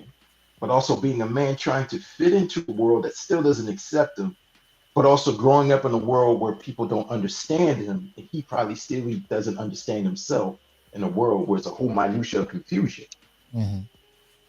And like you said, we're seeing a character study, and we're seeing these days and these months, or this whole year, like Artisan said, of this breakdown of this man. And we don't know how it's going to happen. We're thinking like, oh God, it's going to pile on, it's going to pile on. Until at the end, we see the redemption. It was like, oh, there's hope. Go ahead. And it's kind of disheartening when you see this as like, no. This was a character study of this man, but also this is a character study of all of us Black men, young and old. I appreciate that you reminded us about the abuse because I didn't remember that. I remember his parents dying and he's seeing that, but I didn't remember the abuse. And when you said it, it took me to Terry Crews, the actor. And I remember Terry talking about his father being abusive Right. And then he, eventually built up all of this muscle and had a confrontation with his father. And he was no longer the little boy that could be dismissed and abused. So that element to the story, I think, is important. So I appreciate you bringing that up. But whoever wants to be next on the question of would you recommend it and why? Yeah. With anything, it depends on your taste. For me personally, if you like Darren Aronofsky films, if you liked Whiplash, if you liked Falling Down, if you like the Joker film, where you're there's awkward moments, of course, but if you want to see a movie where it's all about the character, not the plot, yeah, I would recommend it. Me personally, I liked it for what it was in that category. And I thought, of course, the acting was absolutely excellent on Jonathan Majors' part. And so I would highly recommend it based on people's preference. But that's, if you're into those films, I think it's a great choice. Okay. Artisan, you want to jump in, man? What you think? Yeah, I would definitely recommend it to people. It is, for me, a psychological character study. You have to get into it in the sense that you're going to watch what's going on with the character and listen to dialogue. It's not Spectrum Kid theater. It's not going to be a lot of explosions and gunfights and all the rest of that stuff. And miraculously, nobody did die in this. But miraculously, nobody died in this. But you are so entranced in the story that, like I said, when I watched it, I was taking notes, but after a point, I stopped taking notes because I was so into the story and what's going on with this character. And after the movie was over, I was still processing and thinking about what I just watched, what was going on with that character, all of this stuff. And that was good for me because that's how I like to leave the movie at times. I can have my, popcorn flicks and just a simple, stupid action flick like a Fast and the Furious or something like that. Yeah, I do love movies like this that you leave the movie really trying to talk to somebody who saw this movie or people who went with you to see it. Like, we got to discuss this. What was this about? And that's what I was waiting to see for this movie because I saw parts of myself in this movie. I saw parts of other people I know in this movie. Which made it really relatable to me, to Black men specifically and men in general, which is why I wanted so many people to go see it just so I can have a conversation with them about it, because some people wouldn't be understanding this at all. I don't think at all they would relate to this, which is probably why you don't see a lot of people reviewing it. True. You kind of know that you're not going to be able to review it well. No, off the jump. No, and if you tell somebody, there's an overtone of something that might have been gay happening, and certain people ain't gonna watch it anyway. It's like, but don't let that overshadow the rest of the day. This is like, you don't even see anything happen. It's implied that something happened, and it's not even a big beat in the whole movie. But some people will write something off on something small like that. For me, it's something important with the character. That really is a pivotal moment for the character, which brings him to life, but also drops him to his lowest point. Right. At the same time. After it just pulled him out of one. It's like, how is he going to get through this? How is this person going to get through this? How is he going to handle this? So if you like that kind of mental work and you like that kind of intelligent filmmaking and just a powerful acting performance from Jonathan Majors, watch the damn movie. Understand why he is as good of an actor as people appreciate him for. Even if you don't think he's that good, watch the movie and decide for yourself if you think he's a good actor or not. Yeah. Because I could not see anybody else really playing this role. I don't even know if I could see Denzel playing this role. No. I don't think I could. No, I don't think I would buy it. It wouldn't play. I know damn well Will Smith couldn't play it. It'll play completely different. It would be different. It would be completely different. But it's something about Jonathan Majors in this role that he played that a lot of it was real for him, which made it real on screen too, which you really feel this from this character. So I couldn't recommend it enough. I couldn't. I'm like, it's better than most of the stuff I've seen in the last year. You know, to me, the film falls in the tradition of literary works like Invisible Man. But exactly. I haven't read Invisible Man since undergrad, but I remember I had this kind of uncomfortable feeling the whole time I was reading Invisible Man. And he would do things that didn't make sense to me. They didn't resonate with me. And there was a whole genre of books in the 60s and 70s where, you know, I used to call them just crazy nigga books because they would just do wild shit that made no sense to me. Right. And I would get pissed off. But what you guys reminded me about is when I read that book, I was taking a class in African American Studies, and I didn't vibe with the book until the discussion. Yes, where they were, you know, where you're able to bring out certain things. Because mind you, too, these books were written at a different time. I'm a young generation. I didn't understand what the context was. So the changes how you process what you've read. I think that Tonight is an example of that for this film for me. Because again, I watched it, I got what I could out of it, but I didn't get to watch it the way I like to, Artisan. Because I like to see it twice, where one film I'm taking notes on my phone, the other film I'm just watching it, and then I can bring both viewings together. I couldn't do that because I went into it knowing this is the last showing. You gotta pay attention this time. This time and no other. Because you know what you did, Doc? Oh, go ahead. What? You know what you did? And you make Ralph Ellison proud. What's that?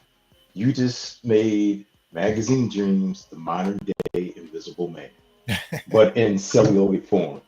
Well, digital celluloid form. Well, he was the Invisible Man in the story. Exactly. Because I had to have the same thing because I remember reading Invisible Man in undergrad. And I had a discussion with him. Like me and this other guy, we were trying to figure out, and this other brother broke it down. And then I had a teacher break it down. Right. And everything from the book was going on. I was like, oh, wow. Invisible Man, he's the black man that he's always trying to fit in. Ever since from the South and going to college, him going to New York and getting in, he could never fit in because he was always trying to fit in, being the Invisible Man. Killian's invisible because of his mental illness, through being bodybuilding, and just being the black man that they're seeing as this black man, the stereotype. So that was a great correlation, man. Well, but I want to drive home this point of discussion because the walking out of this film and just going home by yourself is the equivalent of reading Invisible Man and just walking away.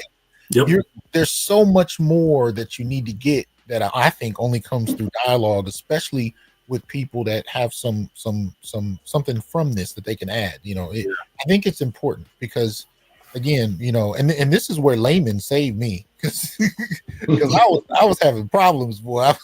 I was trying to process this, and I was on the verge of texting Artisan like, "Nah, we ain't doing this Friday, man." I'm not. No, but that's what I was trying to. You were saying you were going to see it, and I was really impressing on you. I wanted you to see this because I really wanted your point of view on this because that's me doing the same thing. I got to be able to discuss this with somebody who's seen it, that can articulate what they have seen.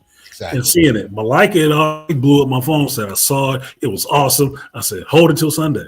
But I know I want to talk about it with somebody. Nobody had really seen it. Nobody had really seen it yet. So I didn't know what I love. I gotta wait. I gotta sit on it and wait because I want to discuss this. I want to break it down and understand it a lot more and see what other people got from it from their perspective. Because I already know my perspective. I don't need to talk to anybody for that one. But seeing what other brothers had to say about what they saw was what I was really wanting, because that would finish off that movie for me of being able to have a discussion.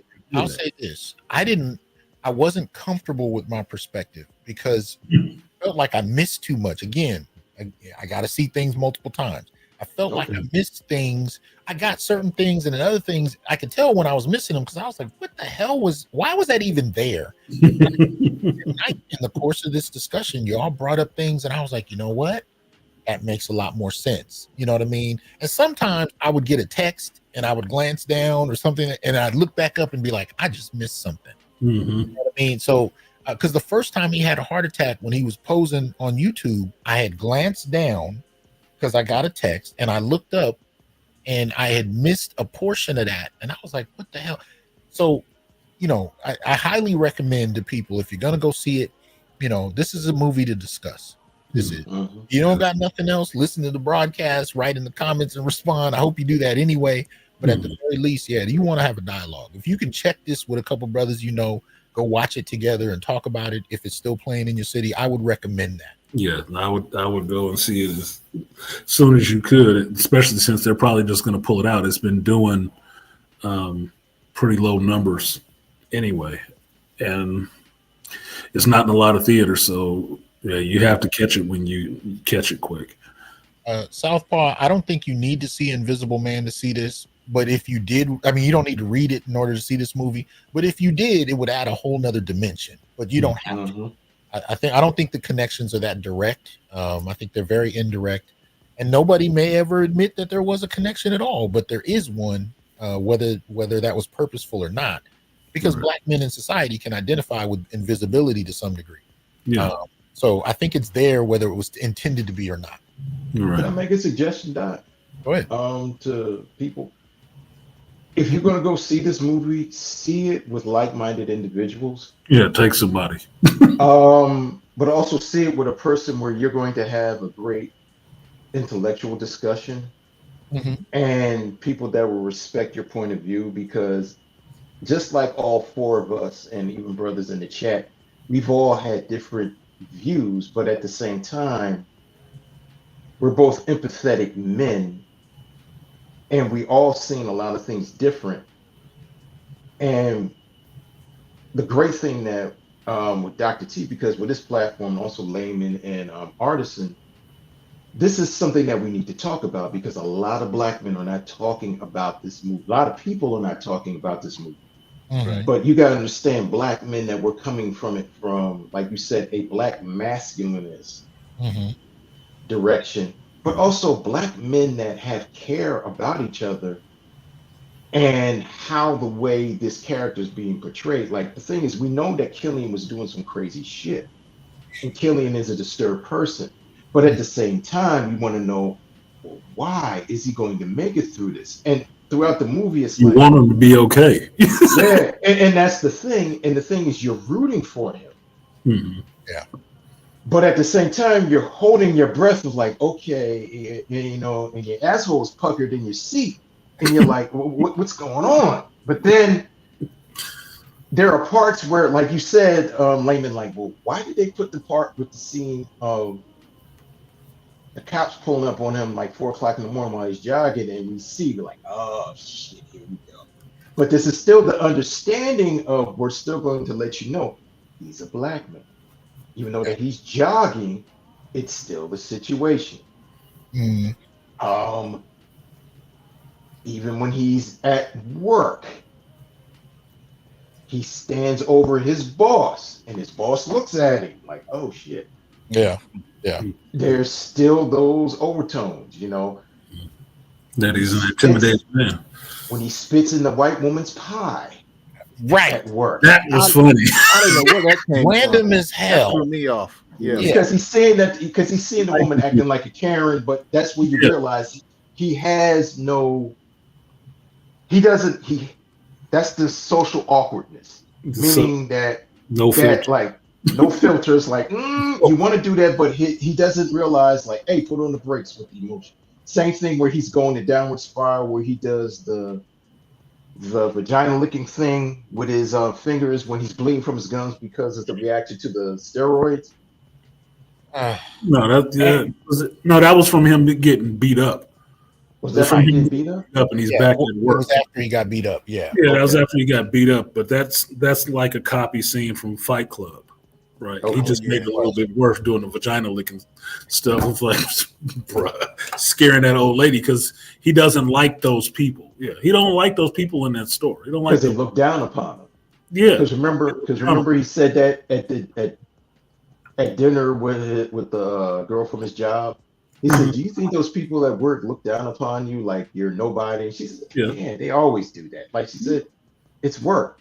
And that's why he spits in that woman's pie. That would go back to that movie to help. right? Spits in a pie, bags it up and puts it in a cart. I'm laughing my ass off because I know he doesn't like what he's hearing from this woman. The woman is very irritating. So, passive aggressive as it might have been, he caught himself getting a little get back for her. Yeah. I want to thank each of you for helping me process this and having a great dialogue, because I got a lot out of it. I needed to, because I knew there was more to it than what was on the surface. Mm-hmm. And I thought it would be a disservice to just do a review of the surface. And I appreciate y'all taking it deeper, and y'all do that on each of your channel, each of your channels, except for Malika doesn't have a channel, but which hint might need to happen. I'm trying to get him to have a channel for years. He don't want to do it. He don't want. But I appreciate the depth that y'all brought to this, the nuance, because it's about time that brothers have films that we dialogue about. So that you may not like this one, you may love it, but I'm for Black men having stories that require dialogue, especially by Black men. So I appreciate that. But I've had y'all here for 3.5 hours, so I appreciate it. I want to let each of you have a moment to close out your thoughts, and you can go ahead and get off the screen when you're done, so you can go do what you got to do. I don't care about the order, but I just want to make sure y'all know I really appreciate y'all coming through and doing this. Thank you. I'll say thank you for having this discussion and going to see the movie and actually having this panel put together so we can actually talk about it. I really appreciate it because, like I said, this is what I wanted to see happen, and see some brothers actually talking about this movie. It's not often we get a movie where, especially after Cap 4, where you don't have to have a super suit on, have to be a criminal or doing something else to actually have a serious character study of a Black character who was just pretty much normal outside of his own traumas and stuff that he's having. There's nothing overly special about him. And you delve into his world and understand what's going on with a normal Black man. So you don't always get stories like that, and definitely not told from the point of view where you find yourself cheering, jeering, being embarrassed, being afraid for other people, but still wanting to see this character win through all of this stuff. You still want to see him come back. So I appreciate you for bringing that discussion here to YouTube and putting it out there where brothers can actually see it. I do appreciate everybody on the panel and in the chat. And I would say, this is one of those movies you should see and not take anybody's opinion as gospel. You should see it for yourself. You should see it for yourself so you can have your own experience with it, so you can sit with the material and actually think about it and roll it around in your own brain pan to find out what you think about it. So I appreciate you for that. Amen. Thank you. And again, if y'all haven't subscribed to the Artisan MC channel, check him out. 11 a.m. Pacific on Sunday mornings, and he does this on a regular basis. So, Hero's Journey. I changed the time recently, so it's 8 a.m. Pacific time, and so it's 11 a.m. on East Coast time. But Hero's Journey. My bad. Hero's Journey on Sundays. Okay. Is there a particular project you're gonna do this week?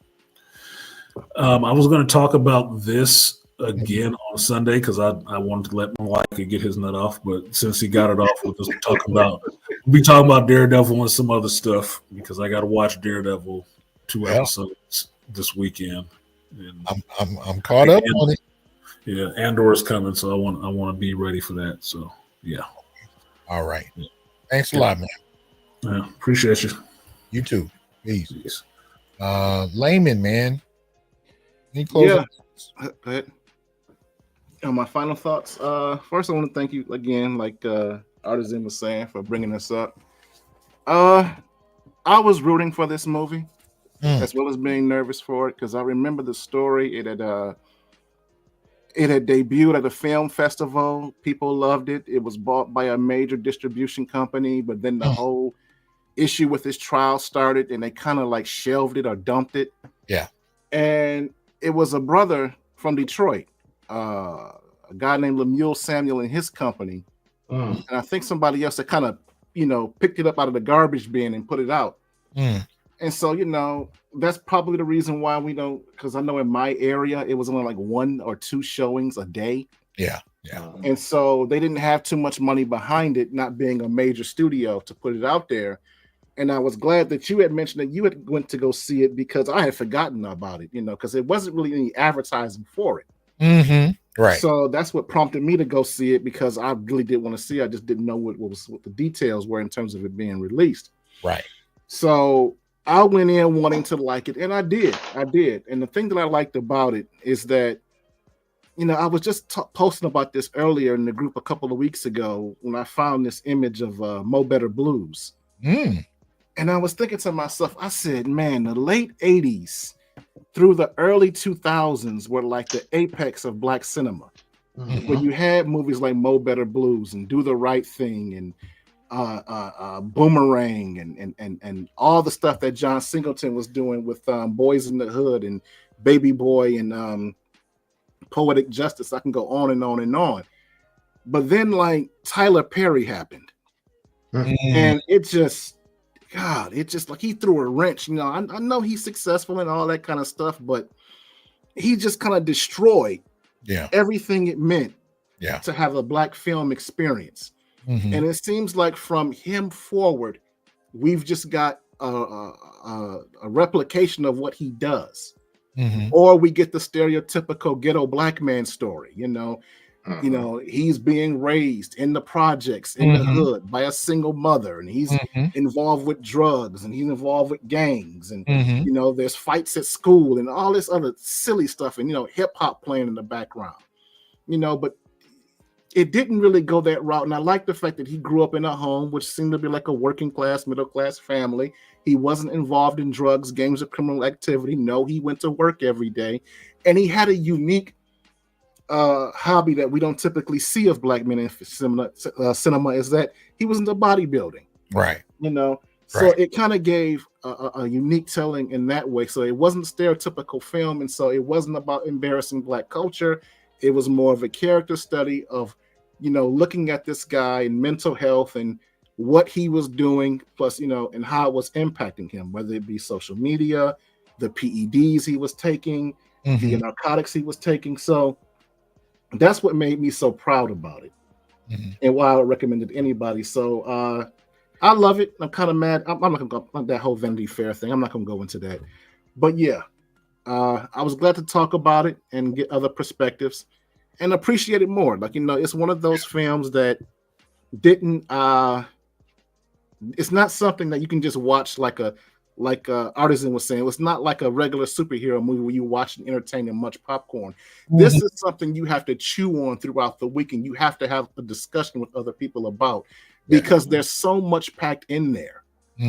Like you were saying, you have to see it twice. You have to take notes and have a discussion about it. And I was glad to do that today. Well, and you also have to be prepared to be uncomfortable. Right. It's a part of that story. But I will tell you this, man, what the story lacked is it didn't have the Layman's Journal analysis going throughout the movie. See, I'm a Layman's Journal fan, right? So I've been watching this channel and I'm on Patreon.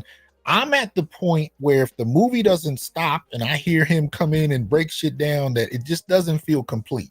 Because I've watched a couple movies that he's done his reviews on, and the movie it's not as good as watching it with his reviews. So I will warn you, if you go to Layman's Journal channel, you'll get addicted to his analysis, and if it's not there, you'll feel like something's missing.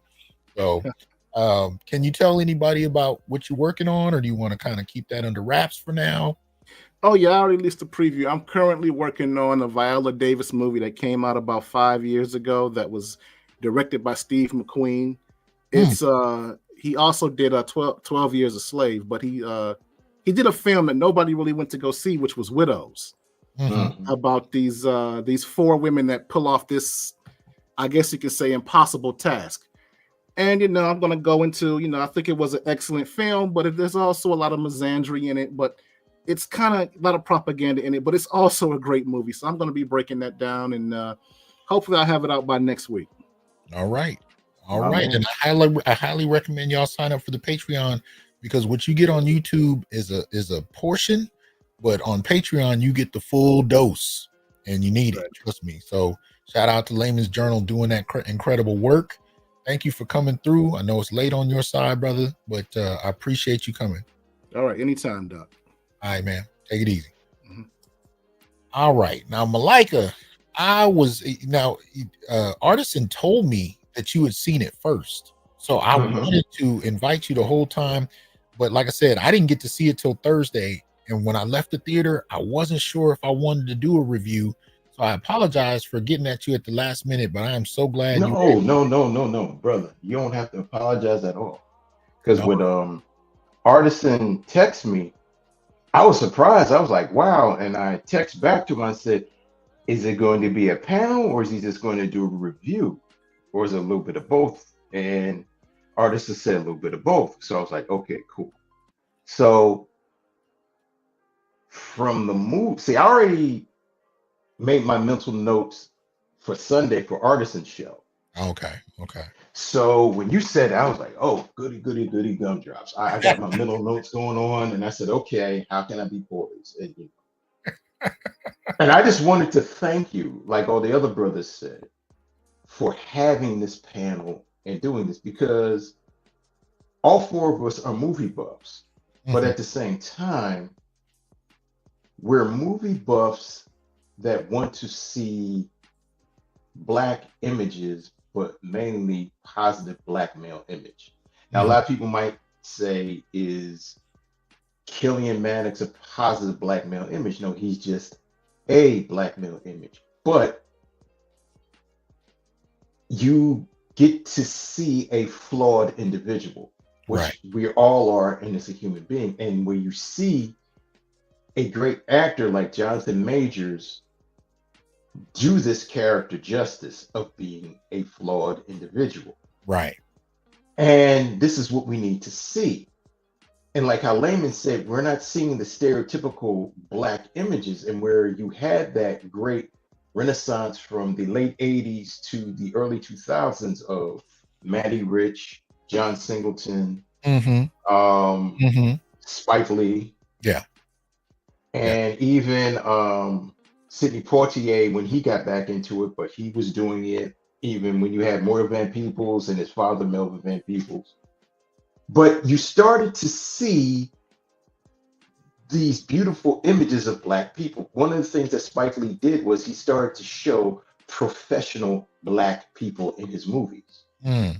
Even though that you saw Black people dealing with issues, you saw professional Black people. Right. You saw Black people that were educated. You know, even though that he was talking about colorism with what's the name? What's the movie about the college? He's showing, no, there are Black people being educated. Right. And it gave you a sense of pride. I love Jonathan Majors because I love him as an actor and a Black male who is a versatile actor and showing character. And I love that because we are versatile and very great artistic and magical people. And I love that he takes chances. He'll do the popcorn movie, but he'll take an indie movie like this and he'll bear his soul and his vulnerability in a role because he loves acting. He's not just being the tough guy. He's not just being the bad guy. He's being a man. Yeah. And I'm glad that we can sit and we all can talk about this. And it's really that you said, you're hearing it from all perspectives. And like you said, you might not have gotten something that I didn't, but we all came in together. But we all came in together in love for cinema, love for Black people, love for Jonathan Majors, making a strong comeback in a beautiful movie, doing a beautiful performance. Right. But also you're doing it from a Black masculinist perspective. And it's not showing toxic masculinity. It's not showing that we did not berate one Black woman. Right. We didn't talk about anything that we're talking about how the way this movie was and how the way it affected us and how the way it was representing a Black man on the edge. And like we're looking in the movie and how eloquently and excellently how the way it was directed and written for us as the audience not to know what the hell's going on. Because usually in movies you could probably pick it up. It's like, oh, I seen this happened years ago in this movie. We're like, we don't know what the hell is going on. What the fuck is going to happen? I hope he doesn't die. Because like at any point from the downward spiral, from him being arrested from the cops, from him jogging outside being stopped by the cops, from him being in the club with the gun, from him standing on the overpass, from him having the gun where his idol was posing, it could all stop from there. Yeah. Or even being at the judge's apartment. It doesn't stop. And it shows, like you said, it wasn't like we all said when we wanted it, but it ended not on a high note, but on a redemptive note of like, okay, it's a possibility that there's hope for this brother. Yeah. And ending on hope is not something we see a lot for Black men. Yeah. And I'm just grateful that you gave this platform for us brothers to come up and speak on this in a very eloquent, intellectual, and mature way. And which is and here's the thing, which a lot of people don't see us as Black men doing. We had 4 different men with 4 different diverse backgrounds, but also coming at to a point where we both, and here's the funny thing.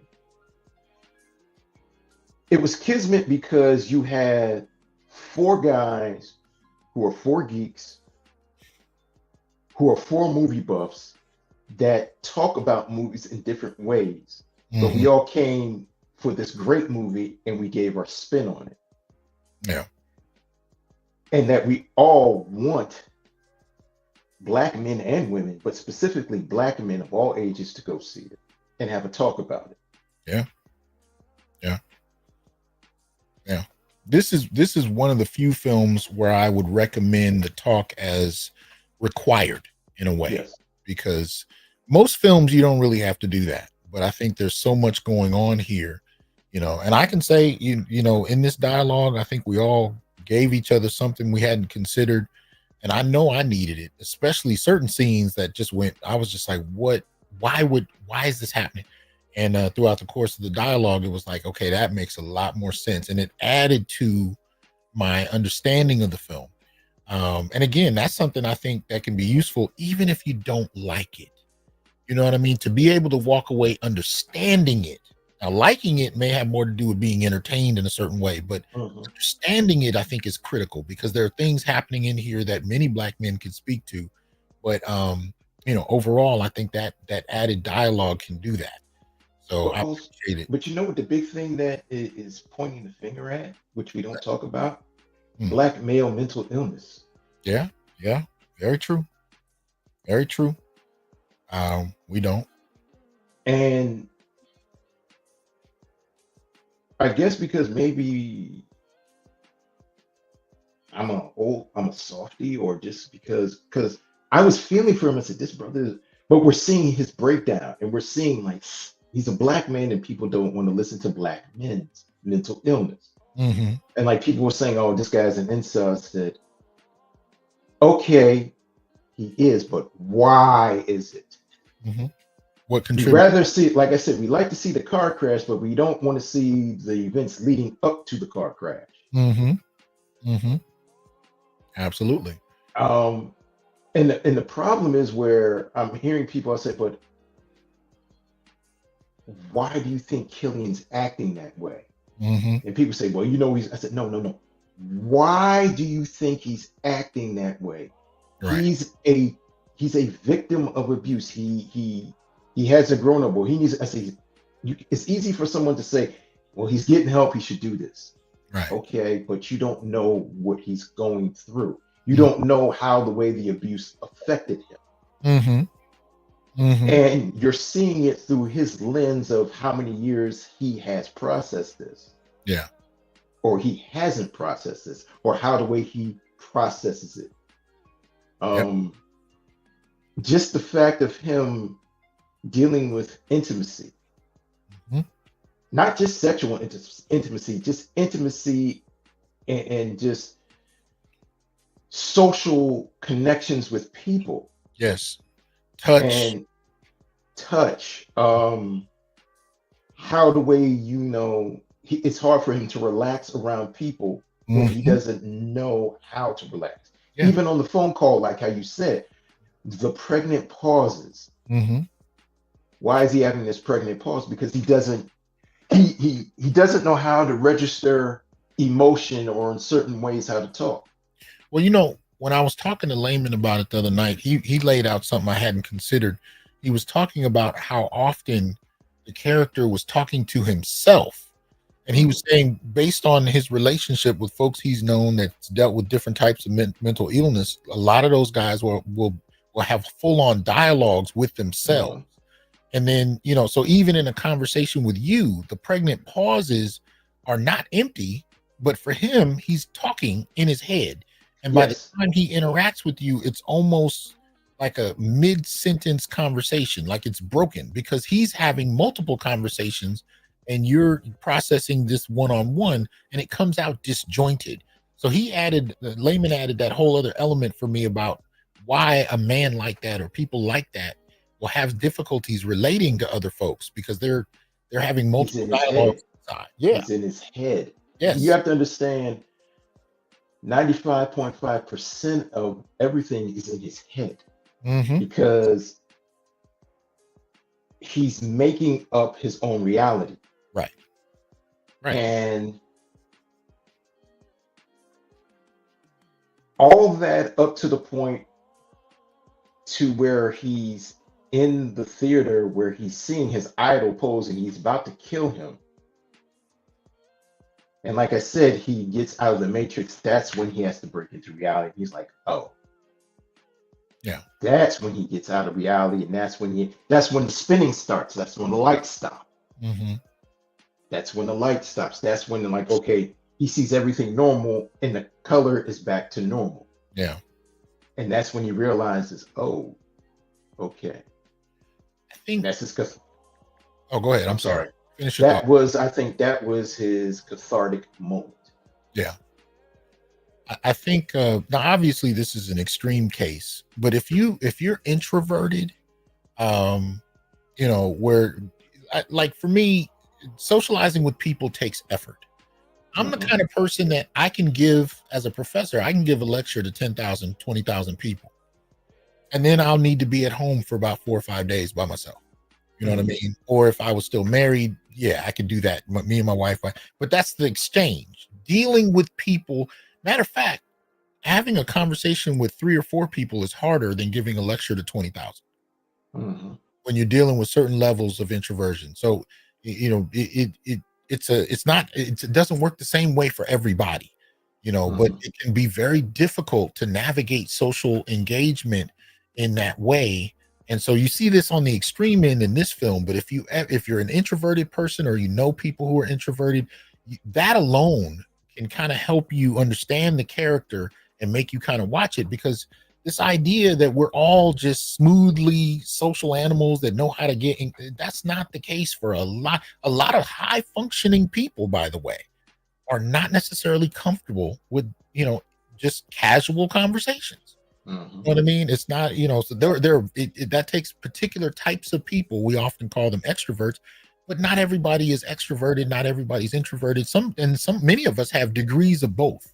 You know what I mean? And they vary person to person. So this film takes one of those elements and pushes it to the extreme, but you can still identify with it if you understand what being introverted feels like. You know, you can understand why that's difficult.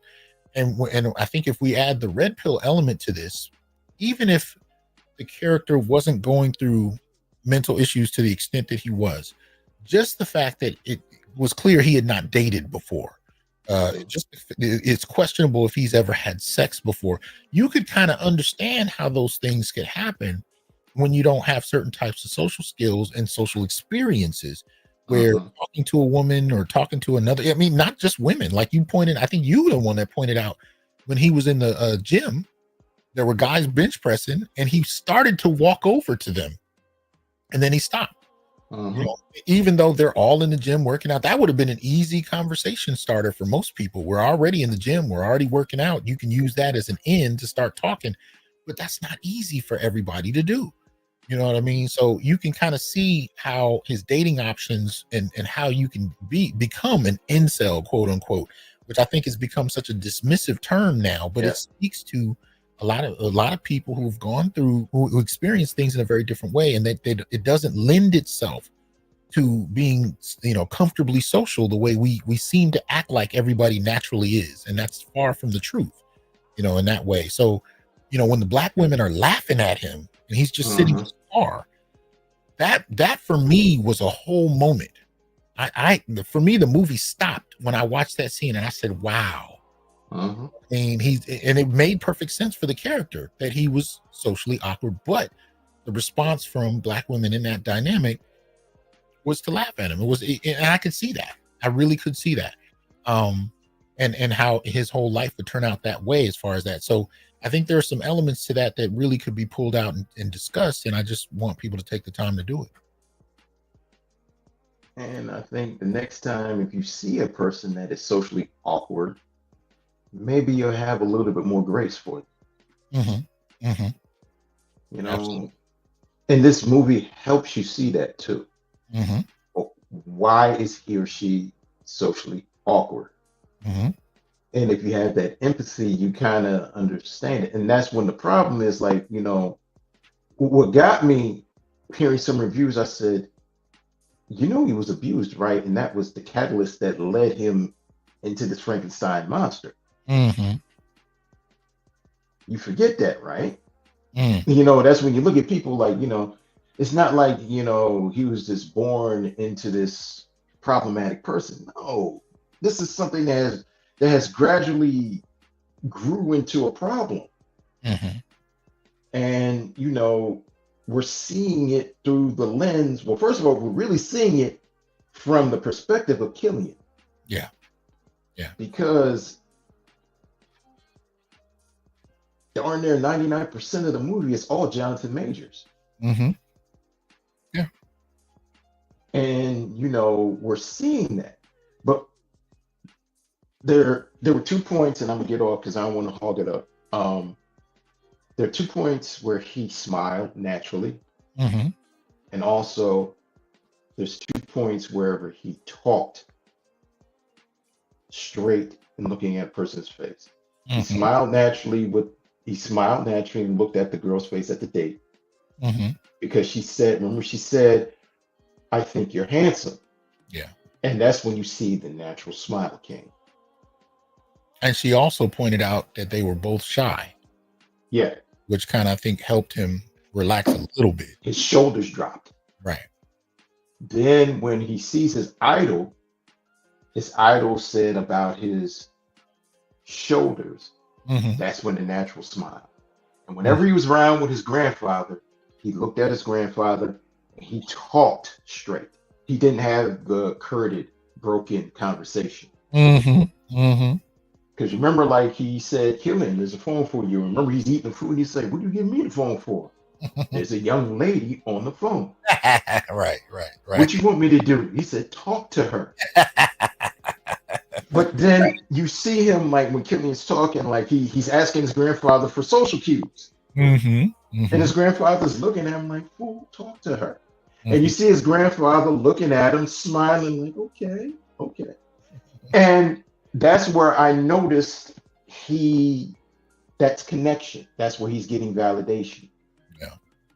And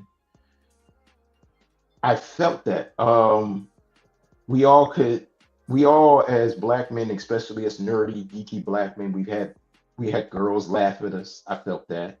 I felt being alone when you're being nerdy and geeky. We all felt that part where, you know, when you're a young black man, if you're walking down the street, you see a cop car, you're like, oh shit, hope this doesn't happen. Oh yeah. if you're only black man in a place and you see white folks give you the side eye, also if you're one of the few black men working in a place and you have a boss and you want to do something, but you know if you do something, that's when the stereotype comes in and you don't want to have that. Yeah. And it's a lot of stuff where you're feeling that with him, and you're feeling that pain. And I think Jonathan Majors did it in a very subtle way, where he didn't emote it a lot, but he emoted it when the time was right. But he could show enough in his body and his face as the character as Killian, where we as black men could understand it, or black people could understand it too. And it was just an excellent movie, and just seeing, and I dare to say, a masterclass in character study. And it was just great. But look, my brother, I got to get up in the morning to go to work. I appreciate this, and I would love to do it again for another great movie that should be coming out, man. All you gotta do is email me or ask Artisan for my number, and I'll be here, man. Well, I appreciate it. Matter of fact, if you wouldn't mind, man, drop it in the private chat for me before you leave. Man. But thanks a lot, man. Really appreciate it. Right now as we speak. All right, man. I'm gonna pull you down, but thank you. Okay. Thank you, good brother. All right, y'all. I hope you guys enjoyed it. I appreciate y'all coming through. These are the kind of shows where you don't get 1,000 people watching. This one and my last one with Dennis Sperling, where we were talking about the black male political agenda, especially in long form, you're not going to get the kind of numbers that you would like, but that's because these are deeper conversations. And I appreciate that we can have those, and I appreciate each of the cast that came up here and talked about this stuff tonight, because I didn't want to just do a 20-minute overview. I didn't want to do a spoiler free kind of thing. I really wanted to delve in because I think the film required it. So I appreciate you guys having the patience. Artisan just dropped a link in the video. He says there's a conversation about magazine dreams between Jonathan Majors and Stephen A. Smith. So that'll probably be something I check out. Had I known before, I probably would have pulled some clips from it, or at least, whatnot, but I didn't know. So check that out if you're interested. Again, I would recommend seeing the film, and I could say whether you like it or not like it, make that secondary to whether or not you understand it, and pull out some dialogue and engage it, because I think it's worth that. But anyway, I appreciate y'all coming through. We're going to go ahead and close out from here and let y'all kind of go on with your evening. But thank you, and I will holler at y'all soon. Peace. I am here to tell you, brothers, we are not criminals by birth, perennial rapists, incapable intellects, man-children, sperm donors, child support wellsprings, success objects, walking phalluses, ATM machines, lottery tickets, unintelligent henchmen, valueless assassins, pro bono mercenaries, unpaid bodyguards, interchangeable stepfathers, child discipline proxies, unpaid repairmen, workhorses, emotional tampons, or any other socially accepted dehumanizing stereotype. We are thinkers, inventors, innovators, leaders, fathers, and men. Embrace your humanity, know your worth, and extend your time, attention, and resources only to those who genuinely respect you. And remember, your worth is not defined by meeting other people's narcissistic, selfish, and unrealistic needs. You define your worth. Peace.